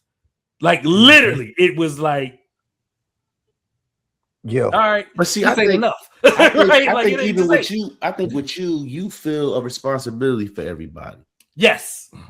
You get what I'm saying? Like I hear you say that. Like, yo, like I can sit back here. It's been times where I had to work something going on. Like, I gotta go to work. He's like, yo, dog, I gotta get us out the situation so you ain't gotta work that day. Or like you should have to be working like this. He literally just said it like the other day. He said that shit last week. You gotta fly to the World Cup or wherever else, you know, or no, the Brazil game. The Brazil game. Yeah. Right. Yeah, so you feel that responsibility from. That's just something you put on yourself too. It ain't like even. I mean, it could probably come from because once somebody see you take everybody to Disney World, they gotta. Oh yeah. They pocket watching. Money is right. Exactly. Like that was the basis of the story, right? From Joe Hayden to the Speakeasy talking about it as well. Like that's a part of who we are as a community, right? When I had $30 that I got from a birthday, I took everybody to the ice cream truck, right? So this is who I've always been. Flush, you know this about me more. Hell, all of y'all know this about me, right? Jay, no, just like you know this is how I am. When we had nothing, we had everything because we had each other. So ain't nothing going to change now when we get to another level. Nigga, when we started this podcast, this nigga sent me a fucking not a laptop. iPad. Like, yeah, we gonna do this podcast shit, yo. We gotta get you better situated. Yeah. Send me a fucking iPad, like, right. You know but I do think when you're the one person that made it, I do think like it is the constant battle of like I gotta make sure all of my people good, you know what I'm saying, and I can't help the poor if I'm one of them. Like it's a constant battle to balance those type of things, and I think. You know what I'm saying? I don't really think there is a right answer to that. I think you just have to find, you know what I'm saying? You have to find the pocket that works for you in that situation. And that's where the space that you have to operate on. Me and my wife had this conversation. Like, you know what I'm saying? I remember sitting down with her having a conversation and we realized that like literally I couldn't name one person anywhere around me that me and my wife hadn't done something for. None. Like not one. And I'm talking about family. I'm talking about friends. I'm talking about the outer circle of friends. Like we had literally done something for every single person that we could think of. And it led to the conversation of if shit hit the fan right now, who we gonna call? Right. Let me ask you something now. Do you ever feel like you made it? When everybody else think you made it. Do you ever sit back here and say like, bro, did you ever look around and say like, oh, I'm because like you said, when you got to a certain space, it didn't feel like you felt like I need more. Mm-hmm. Yeah, 100%. Because like the first thing I was like, I got to get to zero, right? That's the true definition of wealth, right? I ain't owe nobody nothing, right? So when they got to 0, it was like, all right, well, it's time to start spending, right? And then that turns into moving, it turns into house, it turns into building a house. Oh, that house burned down. Guess what? You got to build it again, right? This happened during COVID, right? Like what happens during COVID? There's a leak here. Oh, the ceiling's leaking. Oh, yeah. You closed on COVID. Guess what? Fucking lumber went up. I closed on a Thursday. The following Wednesday, they asked me for $35,000. I was livid, but guess what? It was in my checking account. You know what I'm saying? So I just paid it because I didn't want to fucking wait. Like I was like, what happens if I didn't have it?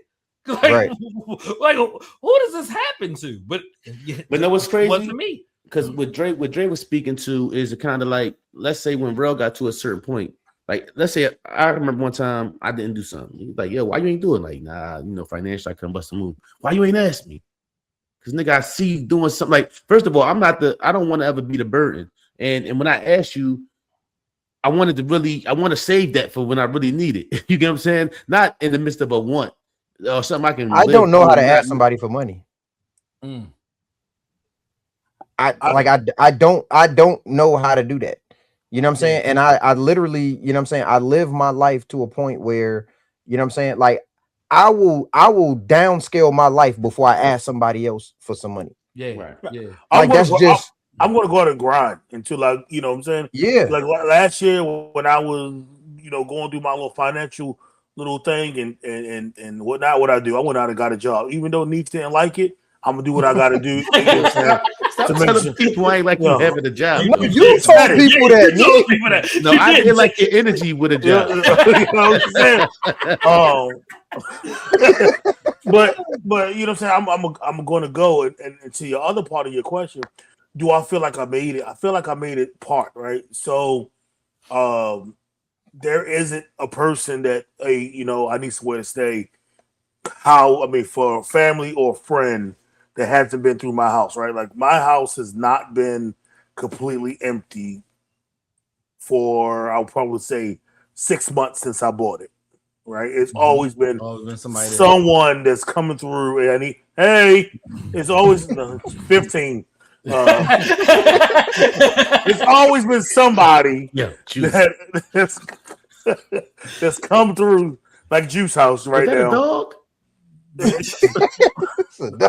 That was a Black Panther. God damn, Juice got some money. That's it. Hey, Lace Music. Hey, send us an intro. How many pets Lace ain't gonna do intros. He just do he. Matter of fact, Lace is in Houston. He about to drop an album this year. That's one of my partners in Houston. Oh, in the H? Yeah. I'll talk to you. Juice, I'll talk to you later. I see 2 dogs. I seen a 10 dog and a black dog. It's 2 dogs in there, man. No, I seen a gray one. Look, there were I see the black one. Okay, all right. Oh, there they go. If I see another dog, I'll tell you. When you think about, hold on, we're done. Don't cut me off. You talking about dogs and shit, nigga? Like, well, we are talking about the dogs. So, we just count kids and dogs. But yeah, to feel like you made it, like and Rell said it, like I want more, right? Like I always, I want to do more. I want more, commas. I want more dollars. I want more clothes. Golly, it's another one. She got green on. She been the one. No. She didn't have green on. She had blue. No, she had red on and she was waving. Okay. But I think you get to a point where it's like, even though, so like once you get to the point where like I know I ain't gotta work no more, the first thing that's gonna come to my mind is I gotta make sure I get to the point where my kids ain't gotta work no more. Yeah. And then, you know what I'm saying? And then after that, it's like, well, damn, am I leaving a legacy for my grandkids? Like what my grandkids gonna do? So I don't ever think you really feel, you know what I'm saying? Like in the space that we live in, I don't think you ever really feel like you made it. Like I don't think that's a thing. The thing with us coming up, like I can specifically speak for me and Rell, and even like Trig and like dog, we was down and out together. You get what I'm saying? Like there was never nothing I had that he didn't have. There was never nothing he had that I didn't have. You get what I'm saying? So it was always that thing like if I'm up, you up. It was always I didn't ask you if you. It could be something simple. Yo, you want to go get something to eat? Well, my bread. I ain't asked you about your bread because when I asked you, did you want to get something to eat? I was already planning for me to pay for us to get something to eat. Right. So that's always been I never could call my parents to sit back here and say, yo, Pop, you got some money because I can't do. That was never an issue. So I always looked to my left and my right when it came to those kind of things in that space. With the, I don't even know making it. I don't even know what that sounds like for me. I mean, even with the purchase of us purchasing a new home and people, oh, that's real. You hear the things, but to me, it's like, nigga, all I know is my mortgage went up. You get what I'm saying? So it ain't never like, oh, I'm comfortable. It's like, nigga, I gotta bridge the gap. You get what I'm saying? Like, so it don't ever feel like, okay, we got something better, or okay, the car's better than it was before, or whatever it is. It's never like made it. I don't know what that looks like. Well, it's relative, right? Like you bought the house. You bought a house before I bought a house, right? We was young, boy. Oh, we was kids. You know what I'm saying? I didn't even think about that one. Yeah, we was figuring it out. We was kids, and you bought that house, right? So like that level of admiration, bro. Road, no AC in the car. Like we had a couple $100, you know what I'm saying, to rub together. Like, bro, we didn't been through some shit together. Right. So like the blessing is I'm the same person I always been. Right. You know what I'm saying? The flush, like that's how I used to be. Like, let's get something to eat. I ain't got no money. I didn't ask you if you had any money. Right. I said, let's go get something to eat. Right. Like at the beginning of our relationship was, yo, I'm gonna take you home. Wait, you gonna drive past your city to go to mine? Yeah. You know what I'm saying? Right. No, I'm not asking for no gas money because I ain't never asked nobody for no gas money. It's just not how I was. No, Dad, you need to tell that story right. What? Nigga, not only did you take me home, nigga took me to Baltimore and got me right at Baltimore. And then took me home. Yeah, so when, I always been the type of person who, once you show me, my loyalty, once you show me that you rock for me, my loyalty, it's things that he sit back here and say, bro, I was going, nigga. We here. Like it was never, yo, bro. I was at this point in my life, and I'm like, nigga, it didn't register to me that it was just some regular shit. That's how we move it. Once we established the rules of what this is, this thing of ours, that term, this thing of ours, like it ain't never nothing. Like it ain't never nothing. Like even to me, even no matter where he was at financially, nigga, I still talk to that nigga. What's up, you bum ass nigga? Like I Bleak talk to Hov. Bleak still talk to Hov. Like they want to say, like, crazy. Bleak be like, yo, Hov don't want to see me in that versus. He don't care that you 10 billion up. That's still my homie who got me out of Marcy. You get what I'm saying? So it's never like a thing where though I never sat back here and see his success. First of all, it take a special kind of person to see your folks. Anytime I love seeing my folks do whatever they do.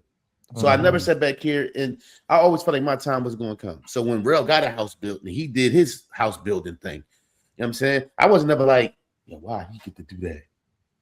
I love my brother doing but that motivates you. Like, okay. No, I ain't even a motivation because I know we're not running the same race. But I'm not saying in a competition because that's what. No, I wouldn't say motivation. I mean, when I see that. I think it's dope. Yeah, that's okay. It is motivation because that's something you want to do eventually. You know what I'm saying? Like, then that's dope to expect and go. Yeah. Honestly, what he went through, and I even think if he'll admit it now, it had to be strenuous to go through every step of a house and all that shit. 2 hours. Right. That shit had to be a lot. I ain't with it. But when I say motivate, right? When I say motivate, I don't mean in a negative connotation, right? Yeah. Right. Okay. Rell just got a new house. I want to join my brother in home ownership, right? Not I want to have 18 bedrooms. But see, the twist be when you ready for that, guess what? You gotta be ready for it though. Right. You know exactly. So at the end of the day, just he got a house. I need to go. No. But again, you did it. You didn't. Oh, he just got that new S class, right? I'm gonna go get the 6 Series, right? No, you didn't do that right away. You ran your race. You ran your race. My enjoyment is like Ace, like not A when he seen Mitch pull up and he didn't see Mitch pull up and felt like, oh, he just like, yo, my nigga doing this thing. Like I love to see my brothers successful, and my success is going to be there. I'm not sitting back here. Ain't no rush for my success because when it's time for me to be in that space of where I'm doing my thing, or everybody looking at me like, okay, we see you over there. Like, it's going to come. So when my nigga pull up in a new car, ain't like, my brother pulled up in that shit fresh, that shit hot. Like I ain't feel like I need to go get a new car. No, when it's time for me to get a new car, then I'll have one. Right. If that time like it ain't never like, but so it was always a thing. Like when I love to see everybody doing good. When I see Juice be accountable for his life, like dog, you don't know how much I admire you sitting back here. Not only you didn't do it in the shadows. It's so easy to sit back here and be how you was before, and then go back and quietly go back home. No, you had the same energy you had when you was the charm guy and going back home. That's respectable, and that's man shit to the fucking T of man shit. Right. Yeah. You know what I'm saying? Like to sit back here and say, like, yo, nigga, I fucked up on like, yo, that shit right there is grown men I don't speak to now because grown men can't sit back here and say, damn, bro, I fucked up. Yeah. I mean, Juice had a fucking great transformation, right? He was vulnerable. He came to us and he said, I'm gonna do this, I'm gonna do that, right? He went from doing in the studio, being out to, trucking to cooking a Dutch pot to feed 18 kids right now. We're seeing, right? So about to kill that. He about to kill that grub too. Yeah. You see, healthy school. We like see the forearms, the biceps. He feeding him and well, I guarantee you, he eat crazy though. Yeah, him right here. Listen, he eat you out of house and home. Is that young man? That's my youngest son. The oldest son is right behind him. So we gonna see how this work out. What did you make, Juice? Beef stew? So some beef tips, man. With rice, gravy, and all that. Look at that's bro, the way you got a house at home. Man. About 220.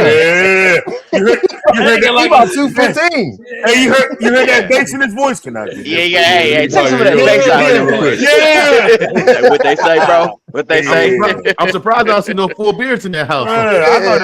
I thought he shaves it off. He says, I told him, like, bro, you're gonna have to have a beard like me. He gonna have to come to the front of the congregation. Why you flexing his bicep getting food, yo? You know what I'm saying? Take some of that muscle out your arm, nephew. Yeah. Wait, hold on, Juice. How old is he, Juice? 17. Oh yeah, hey, listen, and he turned 18 and still got that clean face. He gonna have to come to the front of the congregation. Hey man, I be talking to him. We don't do 18 with no facial hair. We don't do that around here. We was hyped for the facial hair. He got a stash. Do he got a stash? Yeah, he got the mustache. All right, as long as he rocking the stash, he good. I let him. Yeah. But he wants to have that like that kid essence. I'm like, dude, you gonna like the beard, man, when you get it. What's up? Yeah, I got you. You got to get that beard. What's wrong, Chico? Don't be taking me off wrong. You see how it was the back of the hand too. He didn't even give you the tap. It was the back of the hand. They don't call you big dog. They definitely call you pops, right? Hey, big dog. They call you dad. They call you dad. Yeah, they call me dad. Yeah, I call me OG. All 17 of them. All 17 of them call you dad. They all call me dad. I seen my pop 56, 57. They don't call me daddy. Yo, my pop called his dad daddy. I'm like, yo, you 56 years old talking about some daddy. I said daddy. Daddy? What the fuck is going on? Daddy is crazy. My pop was wild. Yo. We ain't never gonna get the this wasn't the vibes, boy. Yo, real shit, man. Before we get off this topic, like my mom came to see me yesterday. She, I live like 4 minutes from where I grew up. Shout out to the bestest. The bestest. She is her. She bought me a card. We hugged, you know what I'm saying? She went back uptown, came upstairs, you know what I'm saying? Went on the computer doing up, like working some shit. Then I opened up the card, you know what I'm saying? A little gift fell out. I started crying, bro, because I needed it. Right? Like I was in full blown tear. I called her, like, Ma, thank you. She's like, I got you. And I was like, I got you. We had like a whole moment. And what I realized, me and my mother are such loving givers, but we don't know how to take very well, right? Like I am my mother's child. We had a whole moment yesterday, man. We know. Yeah, right. Man, we know. Patrice Ellaby is the sweetest woman in the world. Yeah. And you bet not ever in your life say nothing ever to this woman. I swear to God, I will lose. Somebody get the bail money. As soon as we get monetized, I'm getting a button. So when you start saying names, I can mute you. Wow. I'm gonna say her name, bro. You can't mute me, nigga. I'm just letting you know. Now don't let me know nothing, nigga. Hey, you see what happened in New York? Call me another nigga. All right, Juneteenth. I've never heard a white person speak about Juneteenth. Like I've never heard them like acknowledge it. I was like, y'all was watching white people like Juneteenth is just Friday. Y'all just not gonna say that. Yeah. So I'm gonna say this because it's interesting because I grew up celebrating Juneteenth. Okay. Because Juneteenth is a celebration of the slaves in Texas finding out about the Emancipation Proclamation about 2 years later. It was in Galveston. Union General rode in and let the slaves in Texas know that we were free. And that's how we were able to go into places like Houston, other cities, and create, areas where we could live. So Juneteenth is embedded in my DNA. Like my family is between Texas and Louisiana originally. Like that's all we know. So when you have these FBA conversations, even indigenous conversations, I understand them because the people claim that they've always been here. So it's very interesting to see Juneteenth become this national holiday. And it's kind of interesting to see it go other places. And we have this argument about it because I totally understand it. But I do like the fact that we can all gather around a celebration of something outside of Black History Month. Yeah. And it keeps the conversation going of the progression of Black people in this country. So it's unique to be like on my bank app and I see a Juneteenth, celebration flag come up, or I'm just seeing that how we're talking about Juneteenth as a whole. So I like it. I don't have any problem with it, but there are some critiques of how it's get the corporate dollars. The corporations are going to take advantage of it, but I mean that's quite normal to me. Yeah. So go ahead, Ray. Let me be perfectly honest on our platform since I'm being open. I was 33 years old when I heard the word Juneteenth, right? I didn't grow up in the internet era. I grew up, I'm from Baltimore, Maryland. It wasn't in any history books. It wasn't anything that anybody said to me my entire time in school, right? I joined the Navy. No one ever said it to me. I got out the Navy, moved to the great state of Kentucky, and my man Beezy, shout out to my man Bernard, was the first person who said the words Juneteenth to me, and I didn't know what he was talking about. I said, please explain this to me, and then I did research. I was working at Best Buy in Louisville, Kentucky, the first time somebody said Juneteenth to me. Yeah. Post-Navy, right? Like this was 2014. I was in my 30s too. Yeah. I told me and the 6 man made a kind of like a pact that we would take off each other's birthday, no matter what, in Juneteenth. Only reason I didn't do it this year was the fact that with all the moving and then us taking a trip next month, I was like, I'm just going go to work and say them hours. But that's something we made a conscious effort to be like, we're gonna make sure. The job I had before, matter of fact, we had got off Juneteenth, but hospitals a little different. So yeah. So it was. Oh, go ahead, Jay. No, go ahead, bro. So it's funny because you said like you never hear like white people really say anything about it. One of the funniest things that I saw this weekend was I follow a young lady, she's married to a white man, and she posted a picture of his phone where one of his friends had texted and was like, hey, tell your wife happy Juneteenth. And I thought the shit was hilarious. You know what I'm saying? And then the other thing, speaking of what Juice was talking about, I did some shit I don't normally do. I went to the club this weekend, bro. They had the Juneteenth flags, like the red, black, and green flags in the club, and like they was bringing when the bottle service was coming, they was waving the Juneteenth flag in the club on Friday. We've been to the club in so long, bro. Dog, that was the first time I had been in the club. Hold on, stop. Y'all missing the point. Did you not hear him say when they brought the bottles to the section and they was waving the flags?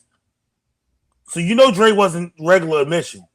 So they brought the bottles to the section with the Juneteenth flag. Juice, you heard it, right? Jay, Juice, thank you, Juice. Jay, Juice heard it too. Jay, at my age, I'm not going nowhere and standing in general population. We know. So if I go to the club, don't invite me if you ain't got a section. We know. All right. You already know who it is. The better question is, Jay, when you went to the shaky bus that you go to, what kind of Juneteenth situation do they have going on with the green? So, my Juneteenth was I started out at the Juvie concert, right? Well, actually I had my shirt on earlier that day, but then I transitioned to the Juvie concert.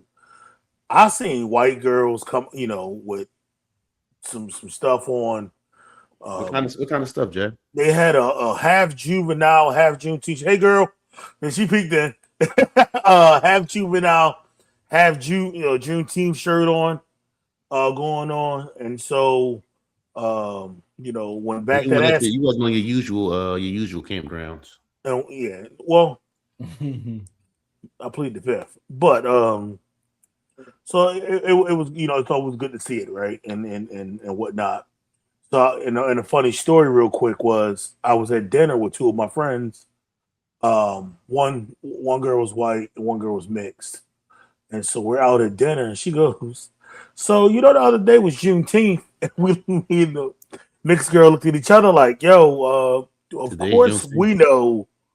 When the fuck June? She was like, I don't know if you know it has passed or not. I'm like, you mean yesterday, the holiday that we celebrate since 1815, breaking chains and shit like that. So, yeah, we know who it is. Hey, Juice, Sherry ain't know we had a live broadcast going on. She got the robe.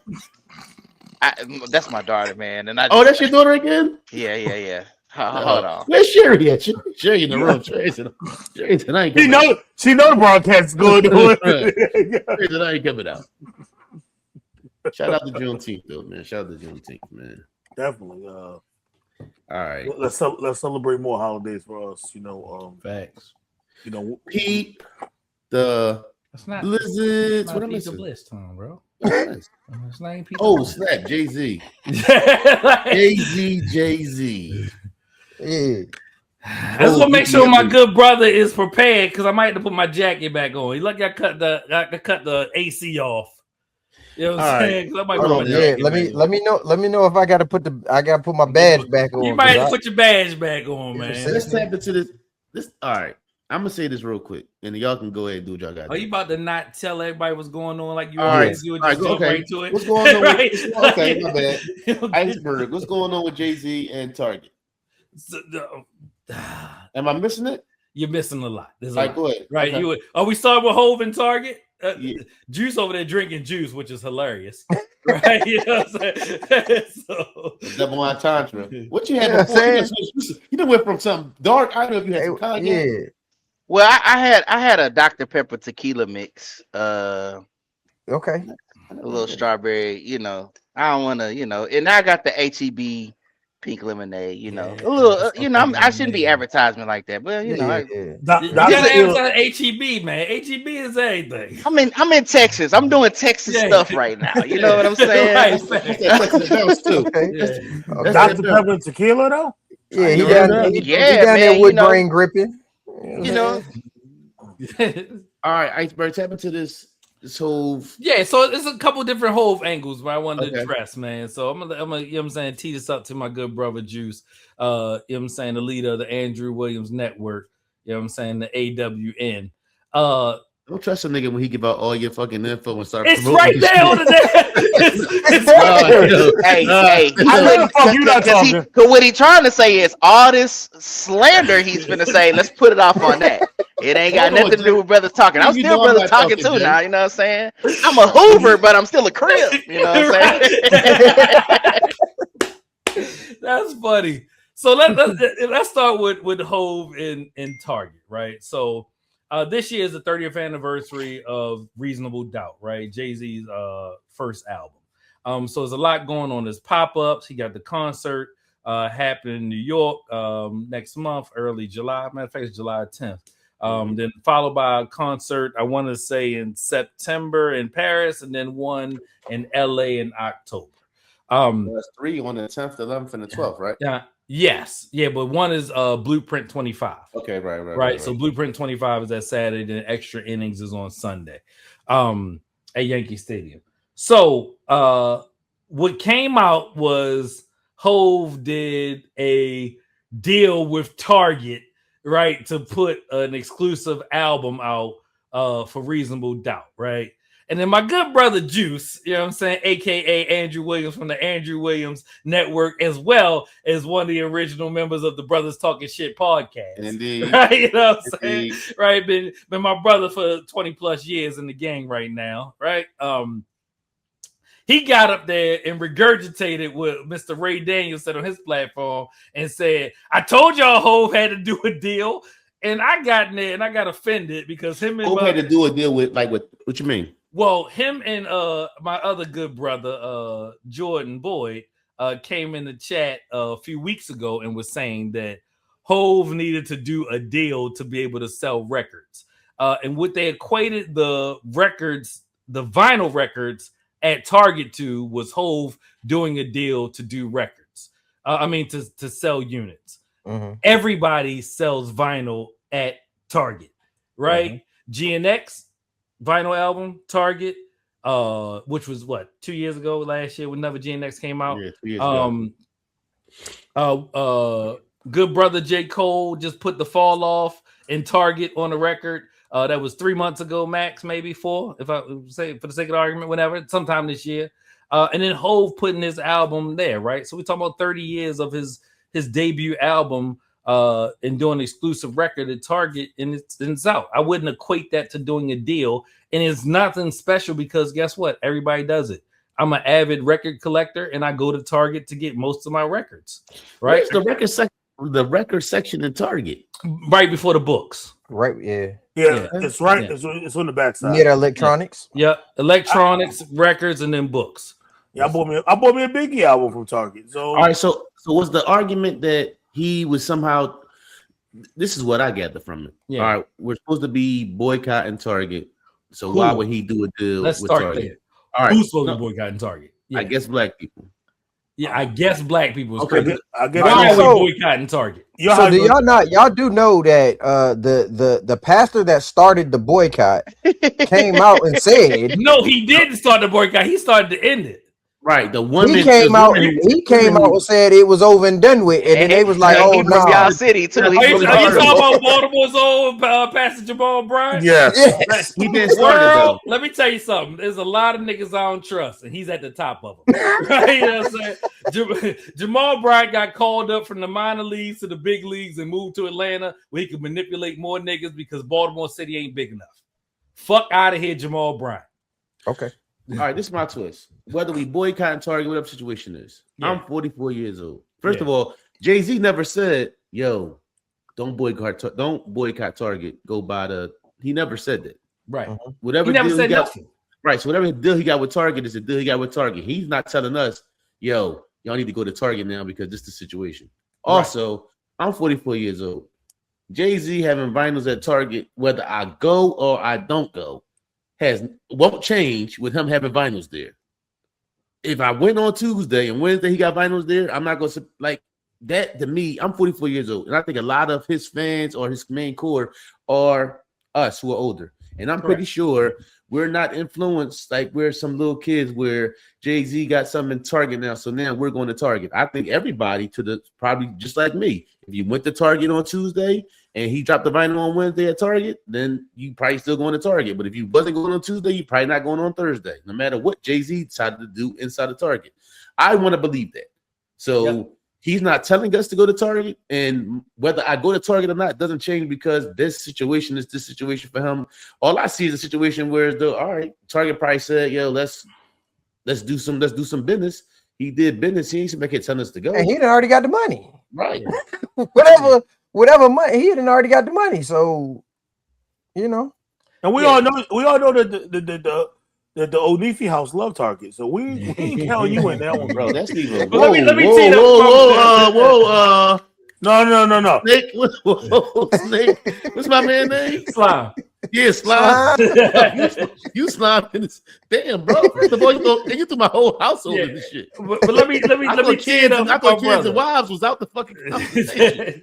Let me tee it up for my brother because I want him to get this off his chest on his other network and platform, the Brothas Talkin Shit, because he had some viral moments in talking about Hov on the Andrew Williams network.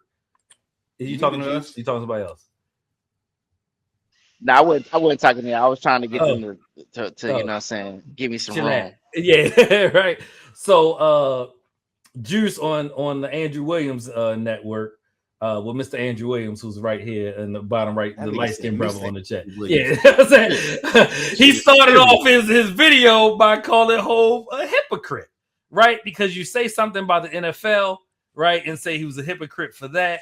You say something about Target, say he's a hypocrite for that. And I think that people are just kind of plugging words into actual actions from a businessman, right? He said what he said about Kaepernick. We took the stance we did. They gave him an opportunity to goddamn curate the halftime show. And by my estimation, the halftime show has been the blackest it's ever been for the last 6 or 7 years. Anybody disagree with that? No.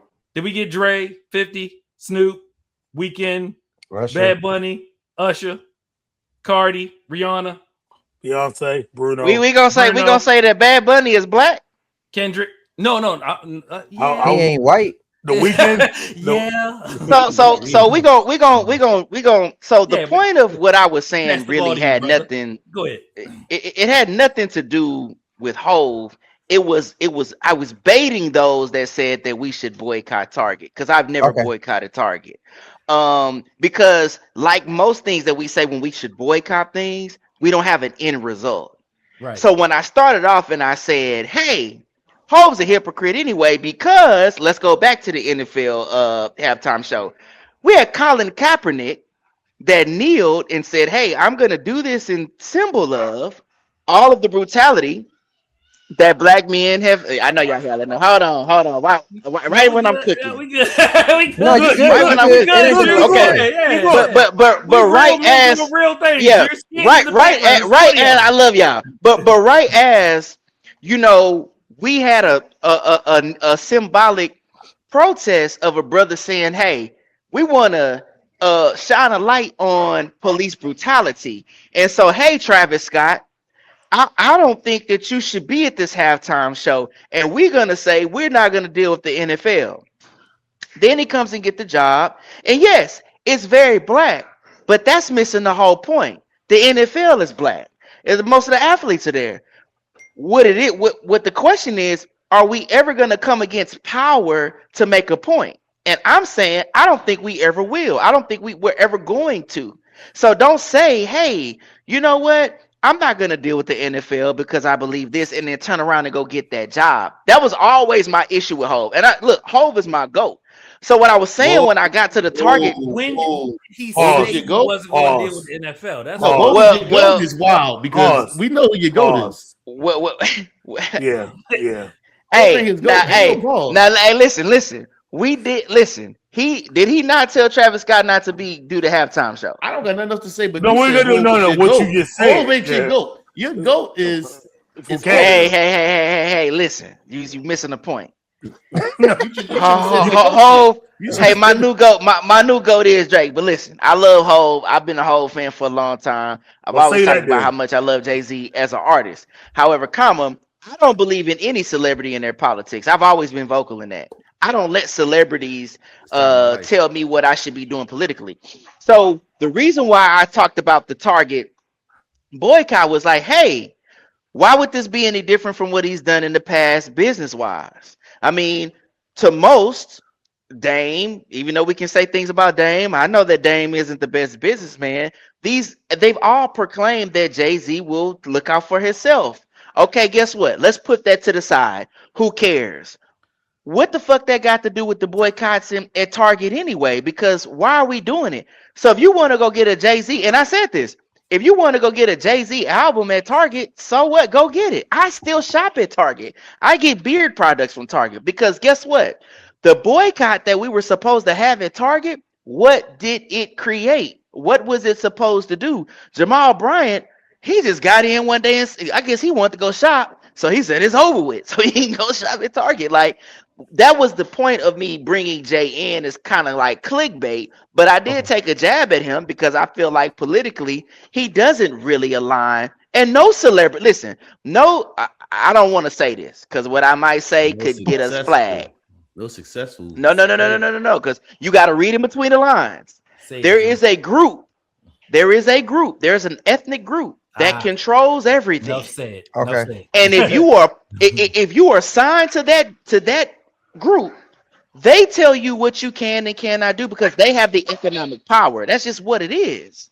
So why did we ever think that he was gonna, or most black celebrities, even if it comes down to Drake or whoever, Kendrick, it doesn't matter. They are assigned to a certain group of people where you can't have a real protest. There will never be a real revolutionary type of protest from these celebrities because of the group that they're attached to. That's not what they really stand for.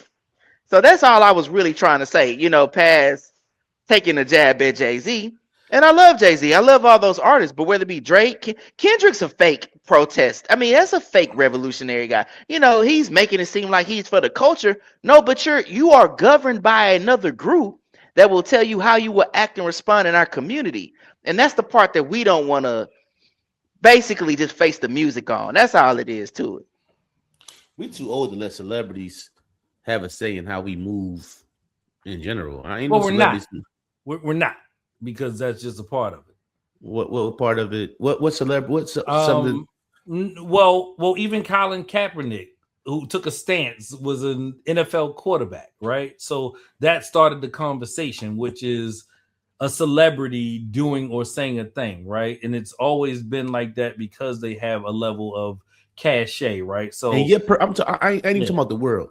For you personally, yeah, is there something a celebrity does that you say, "Oh, they did that," and you just follow what a celebrity, whatever they talking about, whatever? No, I don't blindly follow any person, but right. what I'm saying is that if the stance is there and someone has a platform, that's what celebrity normally means, right? Platform to get out to the masses, right? To be able to get eyes and visual. But what I was speaking to is, I don't care what. I'm grown, right? I love y'all. Yeah, I got 7 fucking soaps in my shower that y'all judge me for. I'm still gonna keep, and I love y'all, and I love it, and what y'all think to me means something. So I would put y'all and what y'all think above a Jay-Z or any celebrity. That I can love the Locks all day, but what Jadakiss say don't mean is not law in my life. That's 2 times. You get what I'm saying? Yeah, I don't. That's facts. Yeah, we couldn't escape. Right?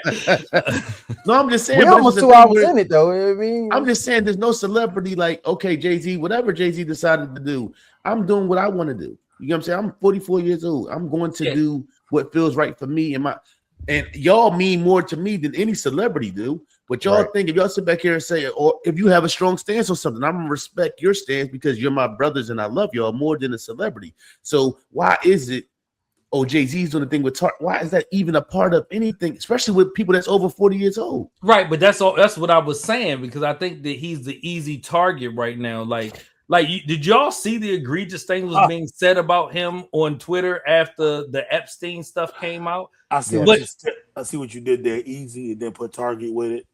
You stupid. No. What did they say? Well, they was attacking him and saying, "Oh, he's a pedophile." So all the stuff that was happening, right?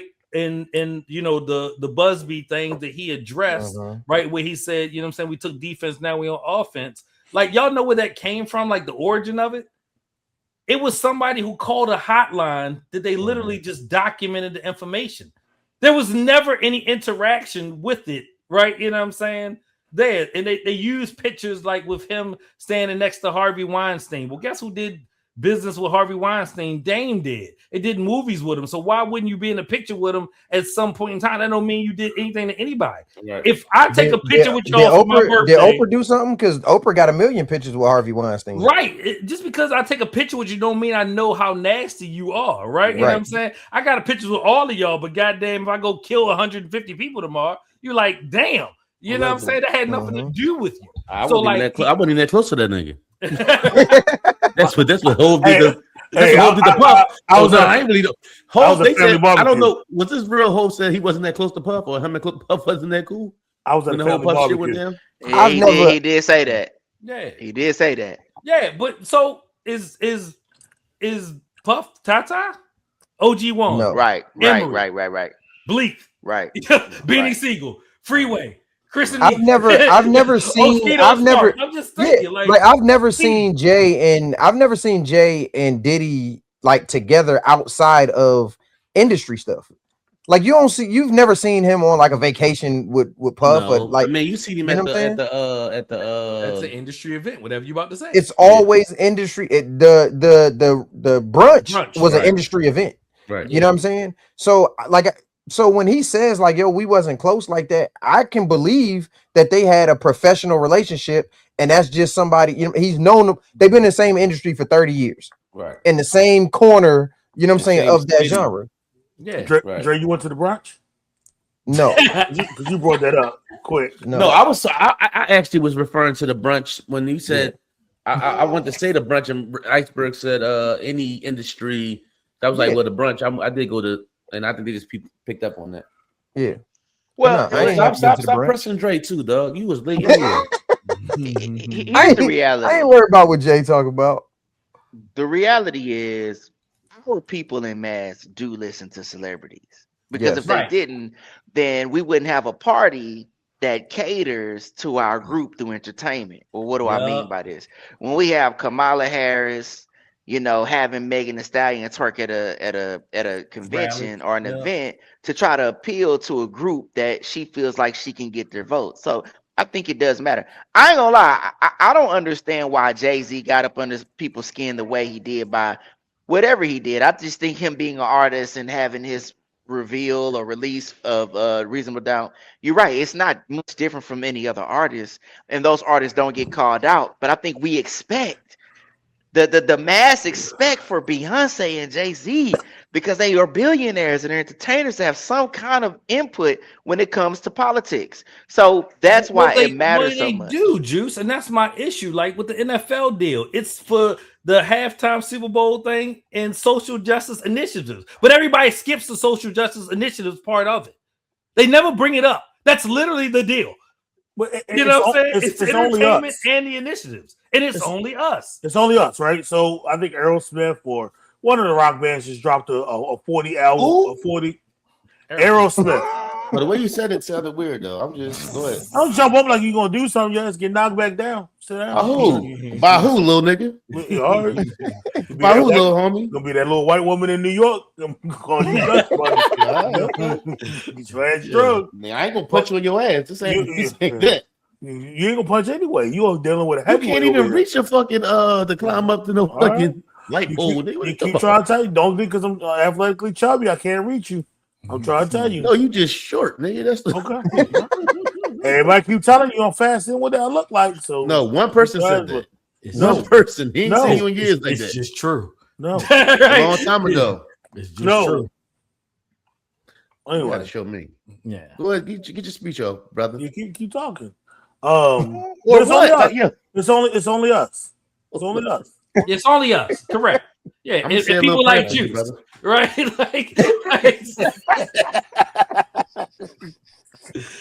Yeah, he must be frozen. His eyes blinking.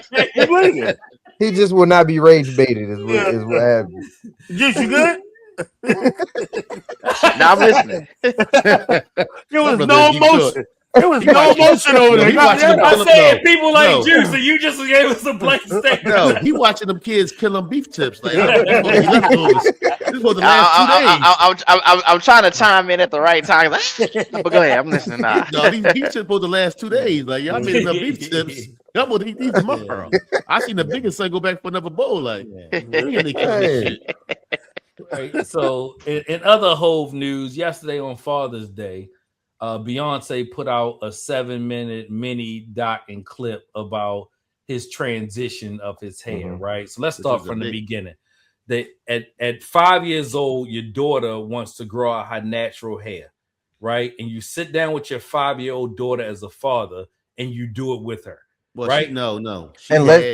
she had questions about she wasn't comfortable with her hair, Right. and like had questions about her hair. Correct. And not only that, I don't want us to skip over the fact that you disgusting assholes on the internet spent the first 3 or 4 years of her life talking shit about this girl's hair.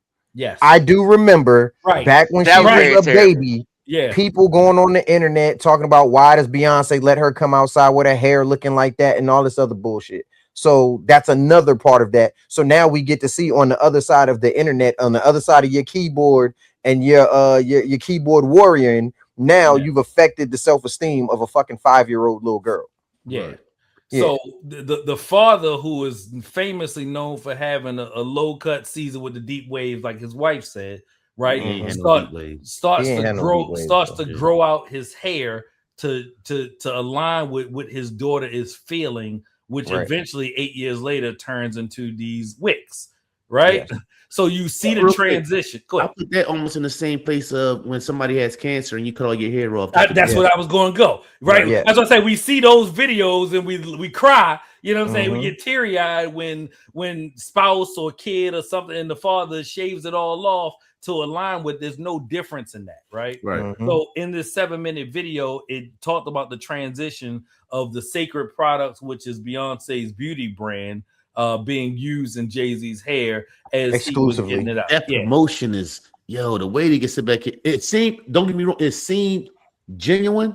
Nothing about it seemed fake. But the fact that you can throw your products in that situation is dope. Dope move. So I'll quote. And she has said, man, I'm a business man. Yeah. I handle my business. Yeah, you know what I'm saying? Yeah. But she did say like he has exclusively used her products in his hair for the last 8 years. Yeah. Yeah. Right. So the video was beautiful. You've seen it all happening, right? She combing his hair, brushing his hair out. Yeah. Mm-hmm. Hold on. All these women who Beyonce. You see what Beyonce like? They don't listen to cater to. They don't listen to cater to you. That's never the Beyonce shit. They hear Becky with the good hair. They don't never hear. Let me cater to you. Let me all that money, and she was in there clipping his ends. With a Billy on the board, she was in there combing her man hair out and clipping his ends. And she has a cosmetology background because her mother was a beautician. Yeah, had a shop here in Houston. Shout out to Tina. Yeah. So what y'all feel about the video that y'all saw? Right, the reason behind it, the transition, where we were. You know what I'm saying? How it kind of culminated to us seeing it at the Roots picnic. I ain't gonna hold you because it was a lot of he got a wig. It was a bunch of stuff with a lot of weird shit, bro. Bunch of bullshit. But she sit back here and show the actual footage up. Like y'all gotta shut the fuck up.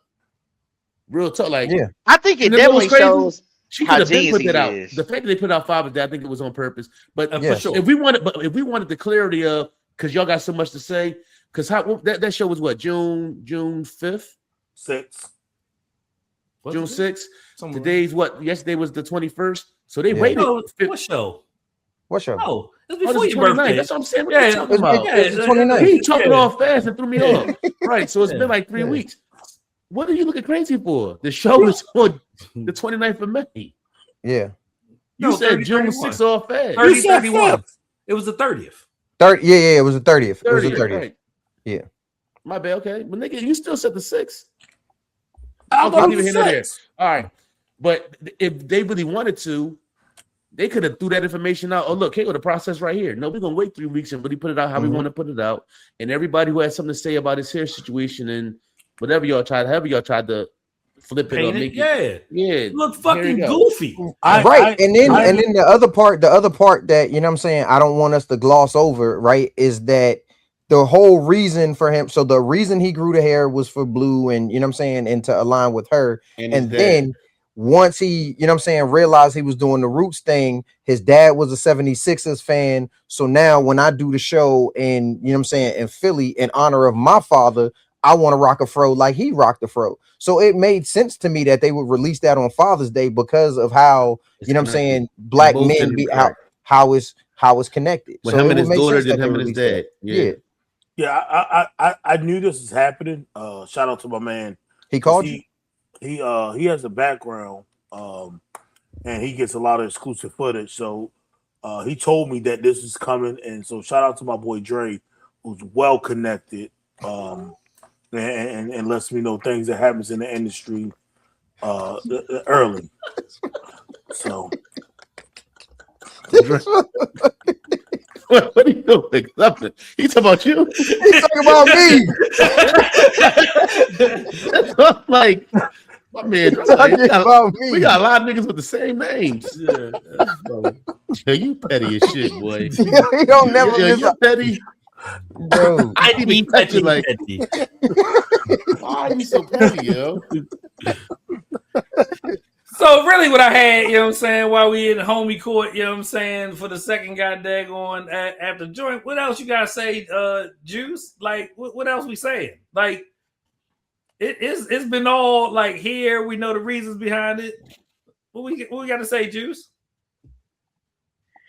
I mean, listen, man. The only thing that I had to say about Jay-Z, like a Houston nigga. Hey, man.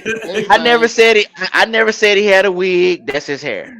I never said. Listen, I ain't tripping about the boycott. Whatever. I got my opinions on that. I give Jay his praise. The only argument I've had in the group chat is I don't think he got the snuff to put out the gas that the Iceman have. That's it. That's been my only argument. I just don't think. But hey, I'm getting a little nervous. When he might be building up for something. Taylor Swift, Adele, Justin Bieber are the only people on the planet who can do the numbers that Drake did.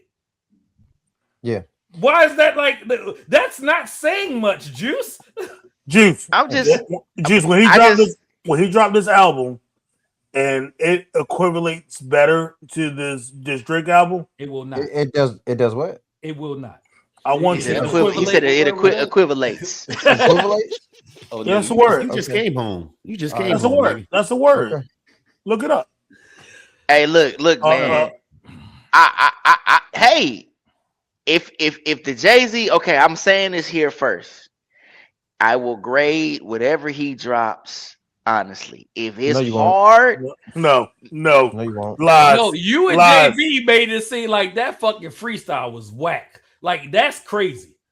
Y'all made it seem like it was the worst shit ever written. You know it's crazy. So I actually literally last night, I cut on the performance on YouTube. Like I put it on YouTube and I had to run it back. And I'm not even gonna lie to you, bro. I got like 15-20 minutes in, and like I was blown away. I couldn't believe I was there for it. Like it took me, like, bro. I watched it like I watched like backstage and like how I had watched Fade to Black, and bro, like I had to take a moment and was like, damn, bro, like I was really there for that shit.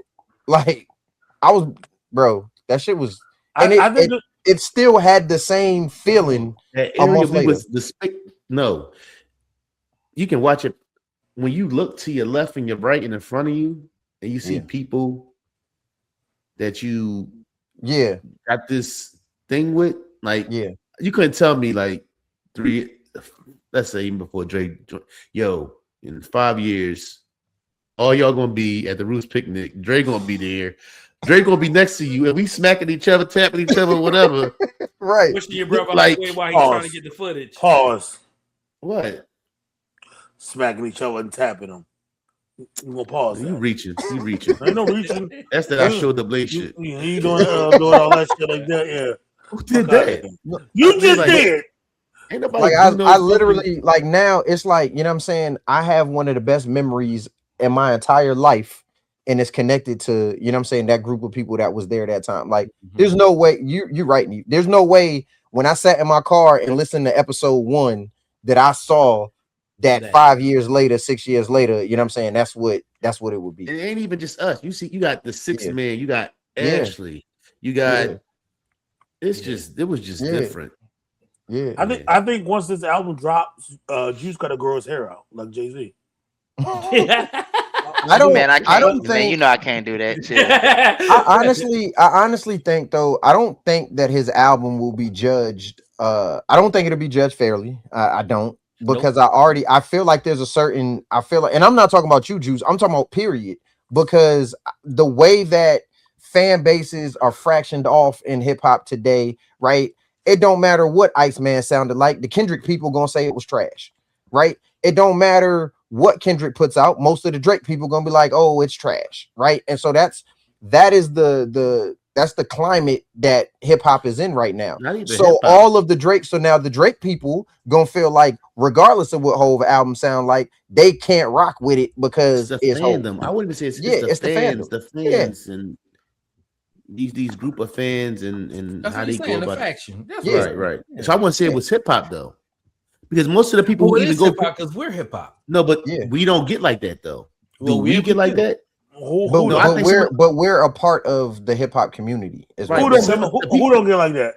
The people who get like to the point where as though you only see one thing. I don't know if you're a really true hip hop heads. Like, I disagree with that. Oh, let somebody talk about the locks. You be living in this motherfucker. I still listen. I rap Beanie Siegel versus going at the locks. Yeah. It doesn't about matter. The sun kiss like a soda, make Jay to the noir, put his lips on his nine, and you don't do a Beanie Siegel. He about to really make me hurt you, kiss, spitting candy bars. This nigga sweeter than the Hershey Kiss. You don't do Beanie Siegel lyrics every podcast. But dog, I can spit. But he can still call it down. He can still call it down the middle though. Right. But that's a different. Like I love Iceman. I thought Jay's freestyle was top tier. You know what I'm saying? I can because I can do both. Like two things can be true at the same time. The fans, the people who what's the name out to the point where, especially them Drake fans. Yeah. And I'm not saying like it, not like a Juice or JB who I know got knowledge of hip hop, but a lot of these young bucks who wasn't around for a lot. Yeah, get to speaking in a way like I can't speak on Otis Redding. I wasn't outside. Like I wasn't outside. Right, I can't speak on Luther and Freddie Jackson and they beefing who was whatever because I wasn't outside for it. I can hear about it and know whatever, but I can't. Freddie wasn't fucking with Luther. Right, but it was a little something in that era though with them too. Yeah. So do we think the album is coming? Yes. Until I see it, man, I don't know. What's my man name on? He can't take that stance. Do you think an album is coming? Yes or no? What's my man name that's on the Joe Budden podcast? Ish. No, the dude that be the political boy. He be doing the political stuff. And Mark Hill. Yeah, Mark Hill. He said that he had inside information that someone he knows is actually working on the album. So there is an album coming. And I mean, like I said, I speak fluent Hov, so just watching the way that he's moved the hair. Once I seen him change his hair, I already knew. You already knew the move was. You know what I'm saying? Once the album was done, Hov cuts his hair. Like that's the braids was before the fro, right? Yeah. So the braids was when they took it out. That was his protective style, basically. Right. Yeah. And then that was so that he could perform on the Friday because now I seen footage where he had the hoodie on and he had it pulled tight. So it was braided, and then they took the braids out before the picnic. Right. All right. Yeah. Peep the Blizzards. Boom. Yeah, when we gonna put some respect on Eve name?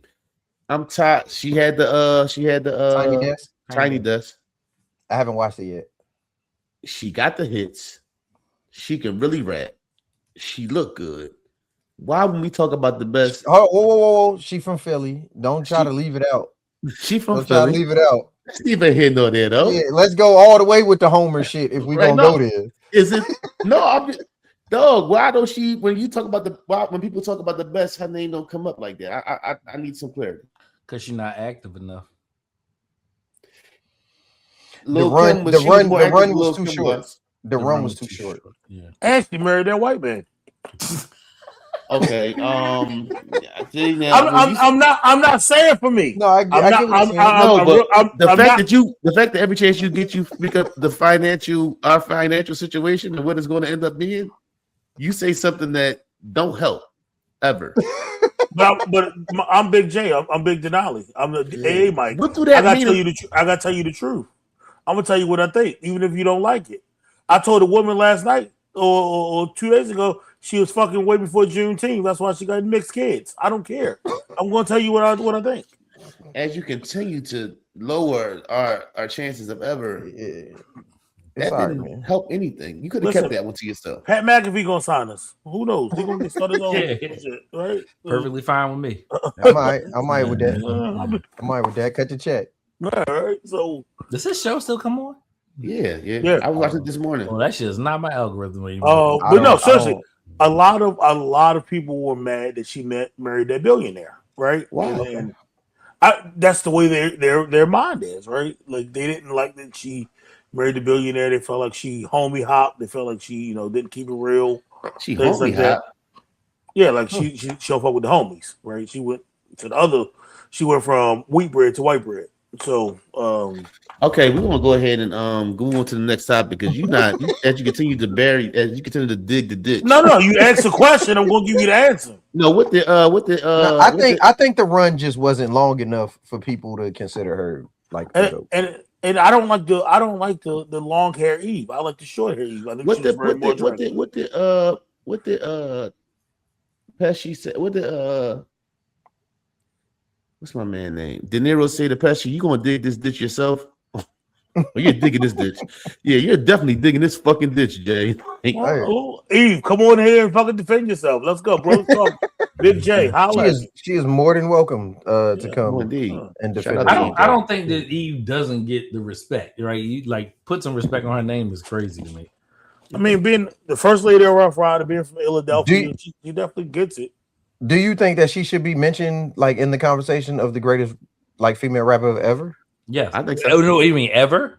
Yeah. I think so. Or should she be in? Wait. That's what the conversation. What he started off with in the conversation was why is she not in that conversation? So I'm asking the conversation of the female GOAT. I'm not saying she's the top. I'm not saying she's number one. I'm saying that's why I want to be clear. Are we saying Eve on the Mount Rushmore, or are we saying Eve number one? Because I'm not saying number one. I'm saying top five, or she be in the conversation of top five. Okay, that's a Rushmore. I can deal with that. It's 4 in Rushmore. Jay. Rushmore is 4. Yeah, Rushmore is 4. Yeah. Okay. I ain't never been there, but Mr. Patriotic himself. When he know fucking Rushmore. I should have actually named all 5 of Rushmore. Nigga would have threw Trump with himself on Rushmore. I would doubt it. Jay was about to say Herbert Hoover. George Washington Carver's on the both Bushes, Obama, and Trump. Yeah, not both Bushes.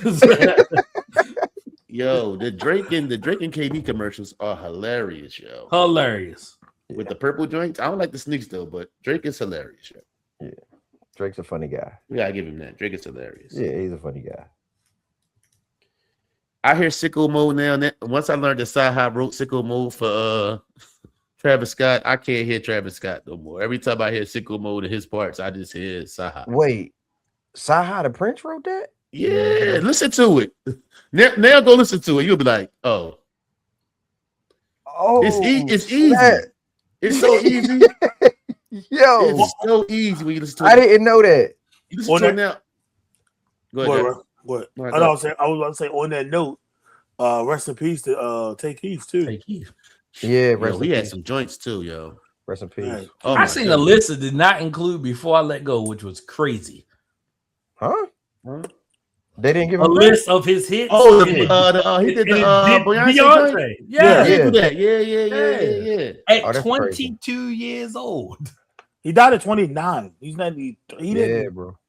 29 years old. Rest in peace, Take Keith. Yeah, rest in peace. Fuck these niggas up. Yeah. But yeah, you ain't no listen to Sicko Mode. You go ahead and be people don't realize that Sci-Hi and Royce the 5'9" wrote a lot of the hip hop hits that y'all love. What's the Royce the joint? Royce wrote most of the Chronic 2000. Yeah. Oh yeah. Yeah. You see anything to say Ryan Montgomery? That's Royce. Your team win the chip. Are you going to the parade? Hell yeah. Yeah. Absolutely not. Hell yeah. I watch it on TV. My team's been winning championships since 2000. I ain't been to one yet. This nigga. No. I gave you that. That was a layup. Right. I've been watching my team win championships. So if the Vikings win the championship, you're not gonna go? I'm watching it on TV, bro. I wouldn't want to go to Minnesota either. But I'm cool. I'm cool off that. All right. Shaka Khan or Mary J. Sweet Thing? Shaka. I like Mary J. joint, bro. Mary.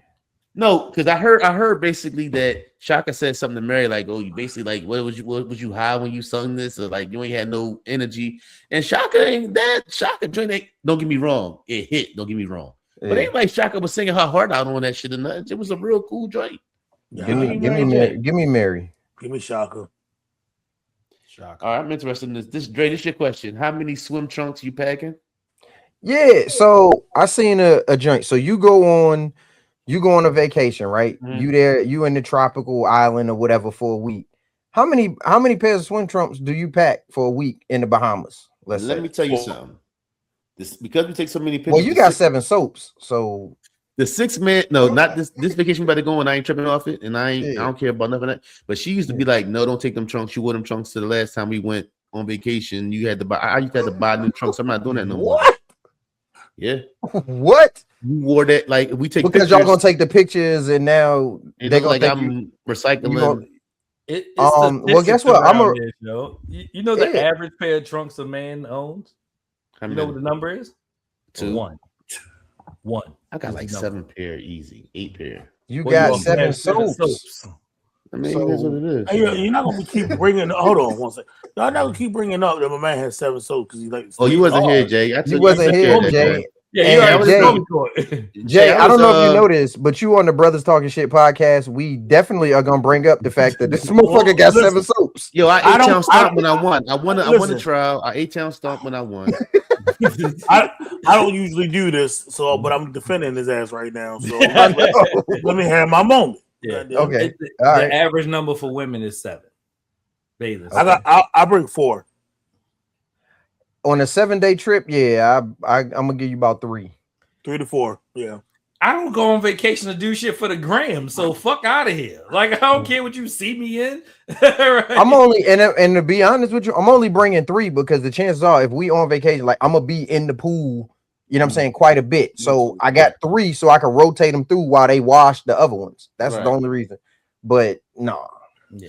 All right, Dre, you asked this, and I need a little more clarity. If you could experience and win a championship, what would you choose? What do you mean? Yeah, so I'm saying, right, in all of major sports, right, you have the opportunity to experience being a part of the team or being a part of the event, right, or whatever, and you got to choose one. What championship are you gonna win? You gonna win a Super Bowl? You gonna win the finals? You're going like in all of major sports. Which one would you choose? All right, I will probably say. Of the events, I would say Super Bowl, right? But when I think about it, good night. Night, Bink. When I think about it, I like the intimacy almost of a NBA championship. There's only 12 of y'all or 15 of y'all. Okay. So like when I just seen the reunion, we seen the reunion of 2016 Cavs and them all coming together. I think there's a closer. I think the Super Bowl is harder to do because there's only one game. So I think that's the hardest. So I think that's more of probably a better feeling. But I think having 15 of y'all. And I think there's a closer knit than trying to get together 53. Hey man, let's Peep The Blitz. Keep going. Let's go. Peep The Blitz. Keep going. Hey, how you going?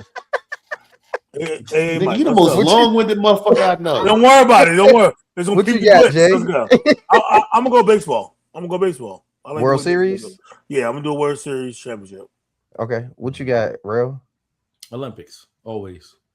Oh, you motherfucker. I fluctuated between the Olympics, but I think I'm gonna go with the World Cup. I would want to experience winning the World Cup. Okay. Yeah. Remember when WorldStar was a singing? Yeah. You used to check WorldStar every day, yo. What a time to be alive multiple times a day, actually. Yeah, rest in peace, Q. Yeah. Multiple times a day. I don't remember last time I've been on WorldStar. I used to watch Vine compilations. That used to be my shit. It was a nightly ritual at my house. The weekly Vine comps. We throw that shit up on the screen and be laughing like, "Oh man, that shit 20 minutes." Right? Like we about to laugh. Rest in peace to Vine, right? Because Vine is Vine. You motherfuckers was talented as shit to get those 7-second videos, bro. To get all of that information, 7 seconds. 7 seconds. No. Do you remember when? People the Blitz. People the Blitz. Keeping the Blitz. Make it fast. You right. You go. My bad. Hey, Rel. No, we keeping the Blitz. Do you remember when somebody? Keeping the Blitz. Remember when somebody got knocked out and it was on WorldStar and it was in the barbershop in E-Town? Yeah, I remember. No, keeping the Blitz, dog. I keep moving. You're right, Jay. You're right. I gotta do better. Put some respect on my name. R&B songs. I'm still in love with you. New Edition. Don't get enough. I mean, what's the in love? That joint. What you mean by put some respect on my name? New Edition got all the respect. Yeah. No, I'm just saying that song. That's one of my joints. That's one of your joints. Okay. Yeah, don't get All right. I'm a control. Okay. That shit. Oh my gosh. Well, calm down, Jay. Calm the fuck down. I just heard you. That's my shit. That shit come on right there. The bunnies go crazy, right? I know. You just don't know. I'm gonna throw some Drew Hill shit out there. The love we had stays on my mind.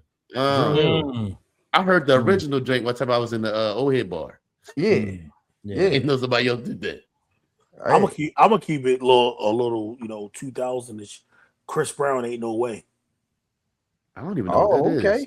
Yeah. You know, that's off the first album. Yes. Yeah, that's off the first album. Okay. Okay. It was also. Yo, we gotta keep moving. Come on, let's keep the blitz. Gotta keep moving. Could you be a stay-at-home dad? Yes. Yes. Yes. As a matter of fact, I might be a stay-at-home dad. I ain't mad at you. As soon as I'm done. First movie you remember seeing? It was either Never Ending Story or what's the name of the joint? The Christmas joint with Bill Murray. But it was No, Christmas movie. Scrooge. Yeah. Yep, one of those two. The first movie I remember seeing, Howard the Duck. Oh shit. That's the first one I remember seeing. Go ahead, Jay. Say Aladdin. I don't know when that came out, but Jay, say Aladdin, Jay. It was a Disney movie, but I don't remember. It's probably Bambi. I don't have no Bambi in the hood. The first movie I probably remember seeing is Goonies. I know my parents took me to see E.T. and I wouldn't start crying, so I had to leave. What's the first movie you went to go see by yourself? Shit. White Men Can't Jump. The first movie by myself like that, oh my goodness, it might have been like the late 90s. It might have been something like without my parents or like with the homies or with a girl or something. Yeah, it might have been like the late 90s. It might have been I can't remember. Mouse's Belly. Actually, I think it was. I think mine was The Nutty Professor. The first movie I seen after boot camp in A school was Belly, November '98. I think mine was Nutty Professor. Wow. All right, real quick. Flush versus Nike Mind 01s, right? 001s. I've been trying to get them online, couldn't find them online. Called Rell couldn't get them for me. I finally got them. Got them at 12. Well, ain't none. Huh? If Rell couldn't get them for you, ain't none. True. I told him the hottest shoe around. Got them online. Wrong size. Got them in a 12. I needed a 13. Took them back to Nike. Sonny Bennett got them. Fuck Nike Mind 001s. I'm so pissed. They talking about July something for like one pair, one color. Yeah. Some other shit just came out the other day. I couldn't get them. Are they comfortable like that? So I've heard. Look, I tried the smaller ones on. They was comfortable. They were just too like the back of my foot was hanging off the back of them. Yeah. He didn't fucking tell me he was getting them. I would have told me he'd go a size up. Bigger. Yeah. All right, Colombian twin switched that birth. Iceberg. That ain't me. No, that was me. So I was watching this. This joint, a news clip, and it was two sets of twins in Colombia, and one of each got switched at birth. So basically, they grew up as identical twins, right? One group was out in the farmland, and then the other set grew up in the city. And come to find out, each set was one person from a different set of identical twins. But they didn't look alike then, right? They wasn't identical, was they? No. So they thought that they were fraternal, right? But it comes to find out that they were two sets of identical twins, and one of them got switched. Yeah, two of them got switched. Yeah, right. One of each set got switched. Right. And I seen that's crazy. And I had seen the article or whatever. I mean, I seen the video on it, and I thought that was like the craziest shit ever. I need to see it. Like, how did they discover it? Like, that's what I mean. So they discovered. So what happened was, the two that grew up in the country moved to the city, and one of the twins was a construction worker or something like that, and his co-worker goes into a supermarket where the other twin is working as a butcher, and he's like, "What are you doing here? You supposed to be at the construction site." And dude is like, "What you talking about? Like, I work here." So the co-worker takes a picture of this dude, goes back to the construction site, and is like, "Yo, this dude look just like you."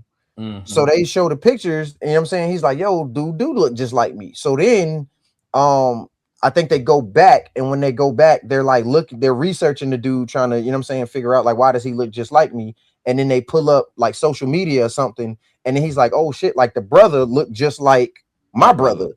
And then that's when, you know what I'm saying, they all meet up and kind of figure out like, yo, they would switch that birth. That's wild. Yeah. They traded Julius Randle to the fucking Nets. Did they? For what?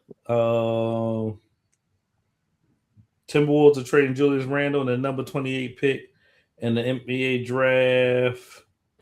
The Bulls get Nick Claxton. Yeah.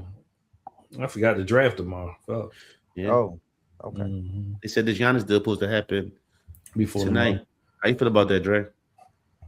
I can't decide until I see what we give up to get him. I think you know what I mean. I got to see how I feel after the deal goes through. All right. Yeah. But I'm not that big a Giannis fan though, if I'm being real. Neither is Fluff because he can't say his name. He had that motherfucker queued up too, Fluff. Shit, he got that shit forever. I don't even know why, yo. Know what's crazy with the housewarming thing coming up? A lot of names on my guest list ain't the same. 5 years ago, I'd have made a guest list. Some of them names ain't present no more, man. It just was a realization in the midst of putting the guest list together. It's like, oh snap! Like some people don't make the list no more. Yeah, for sure. Like Jay, never. on everything. I don't even need a list. Yeah. All the bunnies is at the same strip club. I should say that. What I should say is I don't even need to have my name on the list because I'm just showing up. Oh, at my house? Yeah. Well, I'm like you. I got the 40. Go ahead. Don't just pop up out here. Go ahead. You can pop up at my house. Go ahead. Since when? Since now. Now you acting funny. Now you switched it up, man. Niggas is funny, boy. Niggas is funny. Are dynasties dead in the NBA? 8 straight championships, no repeats. Are dynasties dead? No. Yes or no? Because I don't think you have to win consecutive championships to be a dynasty. Okay.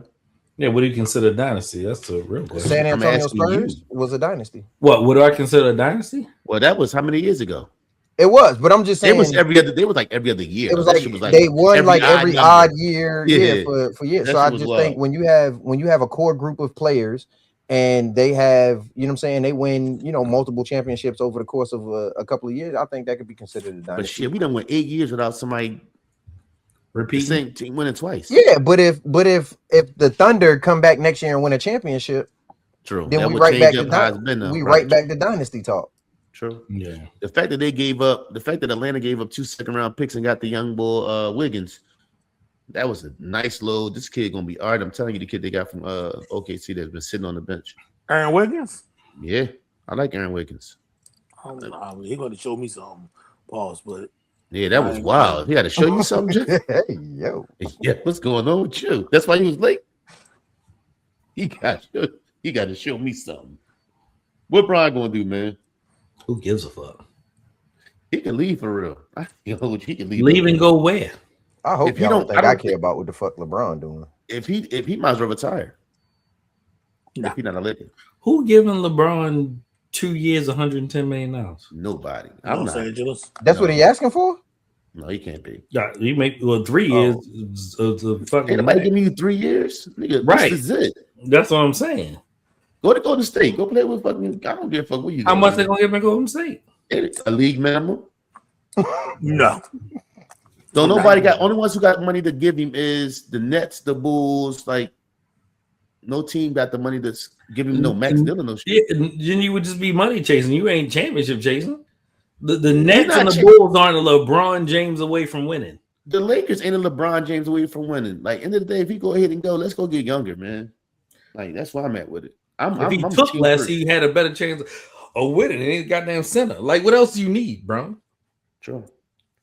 All right. So Floyd ain't broke. Y'all still on that type time? I'm just checking the temperature, especially during Iceberg. Is Floyd still ain't broke? Yes or no? Define broke. A $2,000 check that's bouncing. A $200,000 check that's bouncing. I mean, but you can have money and be a crook. Yeah. Okay, we can live there. And that's subjective too. Like, yeah. Do I think he got the money he had? No, but do I think he got more money than?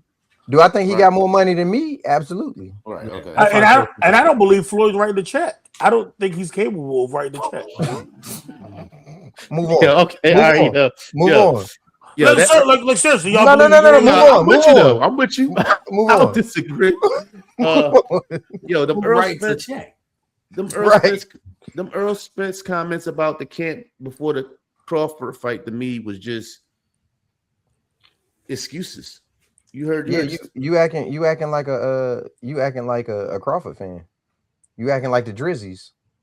Who is? You. What did he say, man? I don't know. I don't even know what happened. He said he didn't, all the things that he didn't do in camp. So basically, to me, it seemed like you're making excuses for the reason why you didn't win against Bud. Right. What's the difference between an excuse and a reason? The eye of the beholder. The asshole. Because you're saying it's excuses. What he said was no hate on Crawford. He went online and said, hey, no hate on Crawford. But two things could be true. Crawford could be the better fighter, and Errol Spence looked the way that he looked because he had all of these different issues going on. Both of those things could be true. How long was that fight ago? How long ago? 3 years ago? But we ain't heard Spence talk. I thought it was much longer than that. No, I ain't been. No, it was 3 years ago. 3 years ago. We ain't heard Spence talk really since then. Yeah, he been so running around. He been running around the world, contusion? globe trotting. We don't think it's contusions or concussions or something. 3 years later, you want to come and talk your shit like, I fucking no. He has a fight coming up, and he did an interview with Andre. If you had the biggest fight of your career coming up, and I feel like he threw Man under the bus. The boys to train him, who they got an issue, and then what's Main Man name? Derek James. Right. Derek James. So a trainer's responsibility in camp is to run the camp and get me prepared for the fight. If you didn't do certain things that you were supposed to do as a trainer, then you have a hand in why I look like shit. Or does he have responsibility to, you know what I'm saying, to not just go along with what his trainer says? Yes, but your job, I'm paying you to prepare me for this fight. If you don't do that, then why can't I go in the interview and say that? Or if I don't, why can't I go and tell the truth? Or if I don't take you serious and I don't do what I'm supposed to do as a fighter, then you should be blaming somebody else. I'm disappointed, Dre. I don't think that's that. So you don't think Earl Spence fucked off and say, no, I'm gonna go. It sounds like some fuck off too. So none of that was it. So do you know why he didn't spar? Well, he said he didn't spar for like 7 weeks. You do know why, right? What did he say? He didn't say nothing, but it's well known that he had a rib injury. That's why he said he had to get the cortisone shot the week of the fight. So he couldn't spar the weeks leading up because if he injures his rib any further, the fight is off. So he didn't spar so that the fight could actually happen. He was talking about the check and the check changing his whole family situation. Yeah. So that's why he was. Yeah. Now, did he think he was going to go in there and get washed like that? He said no. He thought the fight was going to be competitive, but he absolutely said that his camp was bullshit. But he was going to go in there regardless because I got the opportunity to change my life, my grandkids' life, and everybody else's life. So I've been fighting all my life. So I'm going to go in there and I'm going to fight. And you know what I'm saying? What happens, happens. Okay. I don't think that's crazy. And he was asked the question, and he did say he would go into further detail when he's finished fighting. Okay. I'm a little disappointed though, Dre. Why? But I respect it. That's because you a Crawford. You like Crawford though. Yeah, I am. You still salty about that? You still salty about that Canelo shit?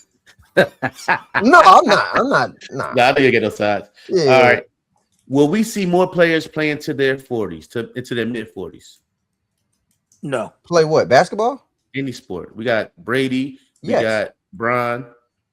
Is it science? The science of medicine? Yeah. 100%. Genetics, evolution. Yeah. Man, they talking about Messi playing in the next World Cup. He's 38. Yeah. Breaking records right now. Yeah. He's 38. They talking about him playing in the next one. 17th goal today. Will Fox accept coming off the bench for the Spurs? He got 17 and 18 today. Oh, he scored 2. He scored 2 goals today. Oh, because I know he missed that first penalty kick. Yeah, he missed the he scored 2 goals today. Will Fox accept coming off the bench for the Spurs? If he wants to keep his a check. No. Accept. True. Guess what I could be making $53 million a year? Number 14 or 15 guy on the bench. Indeed. Fuck y'all gonna do? It's the NBA. I don't think he's gonna do it. That check gonna always clear. What he gonna do? Force his way out? I mean, he might. He came there to play with. But ain't nobody gonna take that LeBron point. Who's gonna pay De'Aaron Fox $53 million a year? I don't know. Where did he go? I don't know. But that contract, he gonna be stuck. Yo, and that deal, who did Minnesota get back? Did you read that iceberg? No, I didn't see. You seen who the Bulls got? I'll check it out later. Yeah. McDonald's bringing back the fried apple pies. Yes, sir. Tomorrow.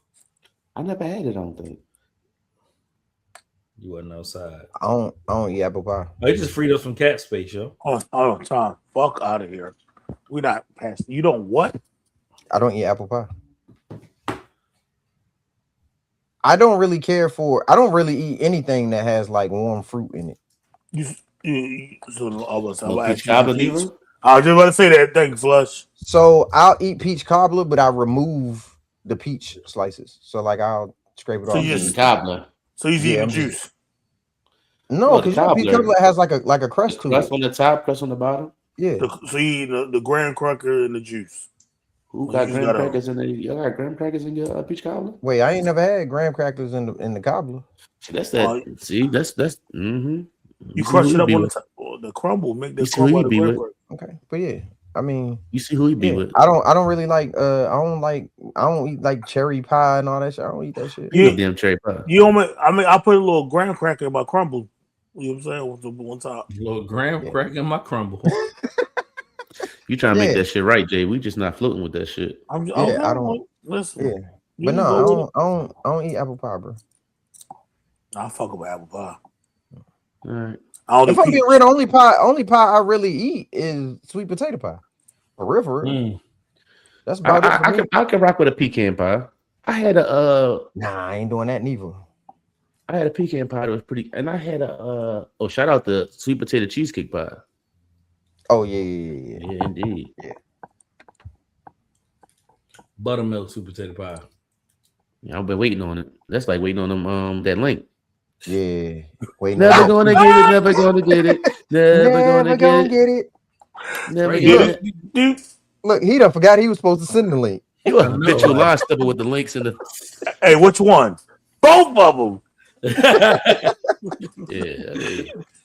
No, I got no. I'm still waiting on the eggnog. Some eggnog shit he had going on. Eggnog waffles or some shit. Eggnog French toast. Some shit. Some eggnog French toast or something was supposed to happen. My French toast game is insane right now. Right. You saw it. I never know. You saw it in the chat. What the fuck they gotta do anything? My stuff French toast, my creme brulee stuff French toast bites. I don't know nothing about this, sir. Yeah. Chef's kiss. Yeah. It's that creme brulee. I like that. Yeah, I make my own caramel in this bitch. Nobody want to hear that shit.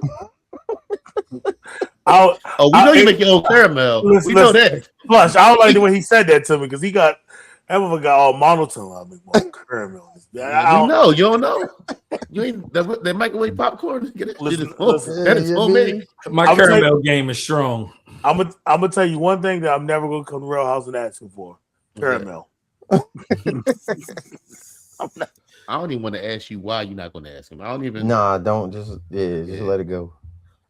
All right, man. This is Brothas Talking Shit episode. Yo, hold up. Before we get out of here, let me I got a birthday shout out. Today is my wife's birthday, so happy birthday to you. Happy birthday. You know what I'm saying? Happy birthday. I love you. Oh, shout out to my little cousin Gracie. Happy birthday. Happy 22nd birthday, little cousin. Happy birthday, Grace. Yep. And also early birthday shout out to the one and only Jordan Gerard Boyd. Yes, sir. Thursday. Gerard. Yes, sir. Oh, ain't no more Gerards getting me. He might, he probably the last Gerard. And my cousin Jason's birthday is on Thursday as well. Rest in peace, Big Jason. Rest in peace. Real quick. Speaking of Thursday, who y'all got? B2K or Pretty Ricky? Versus. They having a versus? Yeah. How you don't see shit in the chat? I thought y'all was bullshitting. No, that's a real thing. Oh, why? Hosted by Bow Wow. Why is that even a thing? Because B2K versus Pretty Ricky? Yes. Who you it's got? not competitive. It's not competitive. Who you got? Who you got? B2K. No, what you mean? If somebody say Pretty Ricky, they need soap. They mouth washed up with soap. I got B2K, but here's what I'll say. I think when they start running them if Pretty Ricky picked the right songs, I think it's gonna surprise y'all. I'm telling you, Pretty Ricky. You think Pretty Ricky got 20 hits? No. Hey, bro, listen. But they got a strong like 5 in the possible though. They got like a strong 5 in the possible. Which is 15 short. No. They got 10. That first Pretty Ricky album. Listen, they're gonna have to use what's the soundtrack to some of the best nights of my life. You had to use some of that Pleasure P solo shit. They definitely gonna have to use Pleasure. They definitely gonna do Pleasure P solo shit. They're definitely gonna do that. And if Omarion tap into no, dog, they not winning no round. We've seen what Mario did when Mario washed his ass on stage, bringing out fucking watermelon. Pretty Ricky ain't Mario, okay? All right. Get your mind right. I'm letting you know. Boyfriend number 2 or whatever fucking Pleasure play is gonna watch fucking Omarion or anybody else over there. I promise you, gonna be like, boyfriend number 2 is better than Touch. See, if you just said under, we'd have had a conversation. Really? Yes. No shit. Jay, you do touch. Yeah, he doing that same back as that. Give me boyfriend number 2. I thought you was going to say. What did you just say? What did you just say? What about O? You think it's better than O? No. I think under. No, but it's crazy because I feel like wasn't both of them written by Tank? Yes, probably. It's crazy. I think under got something to say. Under definitely think under is one of them joints. You should have said under before you said boyfriend number 2. I'm just saying, it's some shit over there on that fucking Pretty Ricky album. They did the remix on Up. In Up his song? Yes. With Jay Holiday and this shit. Yeah. Jay Valentine, bro. Jay Valentine. And the remix of Chris Brown. That's my shit. Yeah. Yo, that was Pleasure P. Yo, why is the NBA draft 2 nights, yo? Because they try to compete with the NFL. I keep you can't. Over. I know. Like, they trying to shorten the night. So I mean, I don't know, man. I don't know. They just be trying shit. All right, so we're gonna pay attention to that. We ain't say shit. Hey, I think Giannis might end up in Miami. The word is, if y'all don't get Giannis, y'all still moving JB. Where? Where for who? Who said earlier this year that y'all was going to Miami and y'all told me I was tripping? Say what? What'd you say? Jay, nobody remembers that. What'd he say? No, what'd he say? I'm glad this shit rewinded. Rewind the tape. It's your job to go find it. What did he say? What did he say? He said what? He claimed, just like he said 2 weeks before the finals, that the Thunder was gonna win. Now he's saying, you know what I'm saying, that he predicted Giannis going to the Heat. That nigga predicted Ja Morant going ever. I said Ja Morant was gonna go to the Spurs, and then they signed De'Aaron Fox. Hey, De'Aaron Fox was Saturday, there, and you still was saying that shit. Yeah. What's bad about the De'Aaron Fox shit was he was the only one who said back there said y'all want to go play with Wemby before that was a thing. He went out of Sacramento. All right, we're gonna watch. You gonna watch B2K? Let me know how that shit went. Yeah, but are the Heat a Giannis away from winning the championship? Hell no. Right. No. If you go to Boston, they got some shooters there. They can make a couple moves. Him and Bam. But it depends Bam on. is like, don't get out the second round. I don't think. No. Him and Bam play the same position. They would have to get rid of Bam. No, Bam's staying. They can't play. They can't. No, that spacing would be Bam horrible. I wouldn't trade Bam for Giannis. Me either. But that spacing would be awful. I would put Bam at the 5. I mean, I would put Giannis at the 5.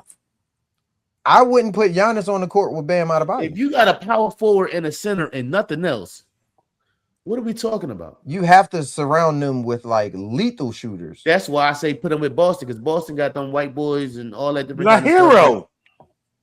Hero in the trade. Oh, okay. We'll see. Mm-hmm. Jay, you shoot that whack ass jump shot you put up. You put you out there. How far are you from Miami? Hour 45. Yeah, we can go ahead and put you out there. That's Look close all enough. jersey on you. That's close enough. I was in this shit too. This is Brothas Talkin Shit, episode 235. I love y'all, man. Love y'all. Oh yeah. Bless the God. Bless God. Bless God. Yeah. Yeah. Peace. We gone. Yeah.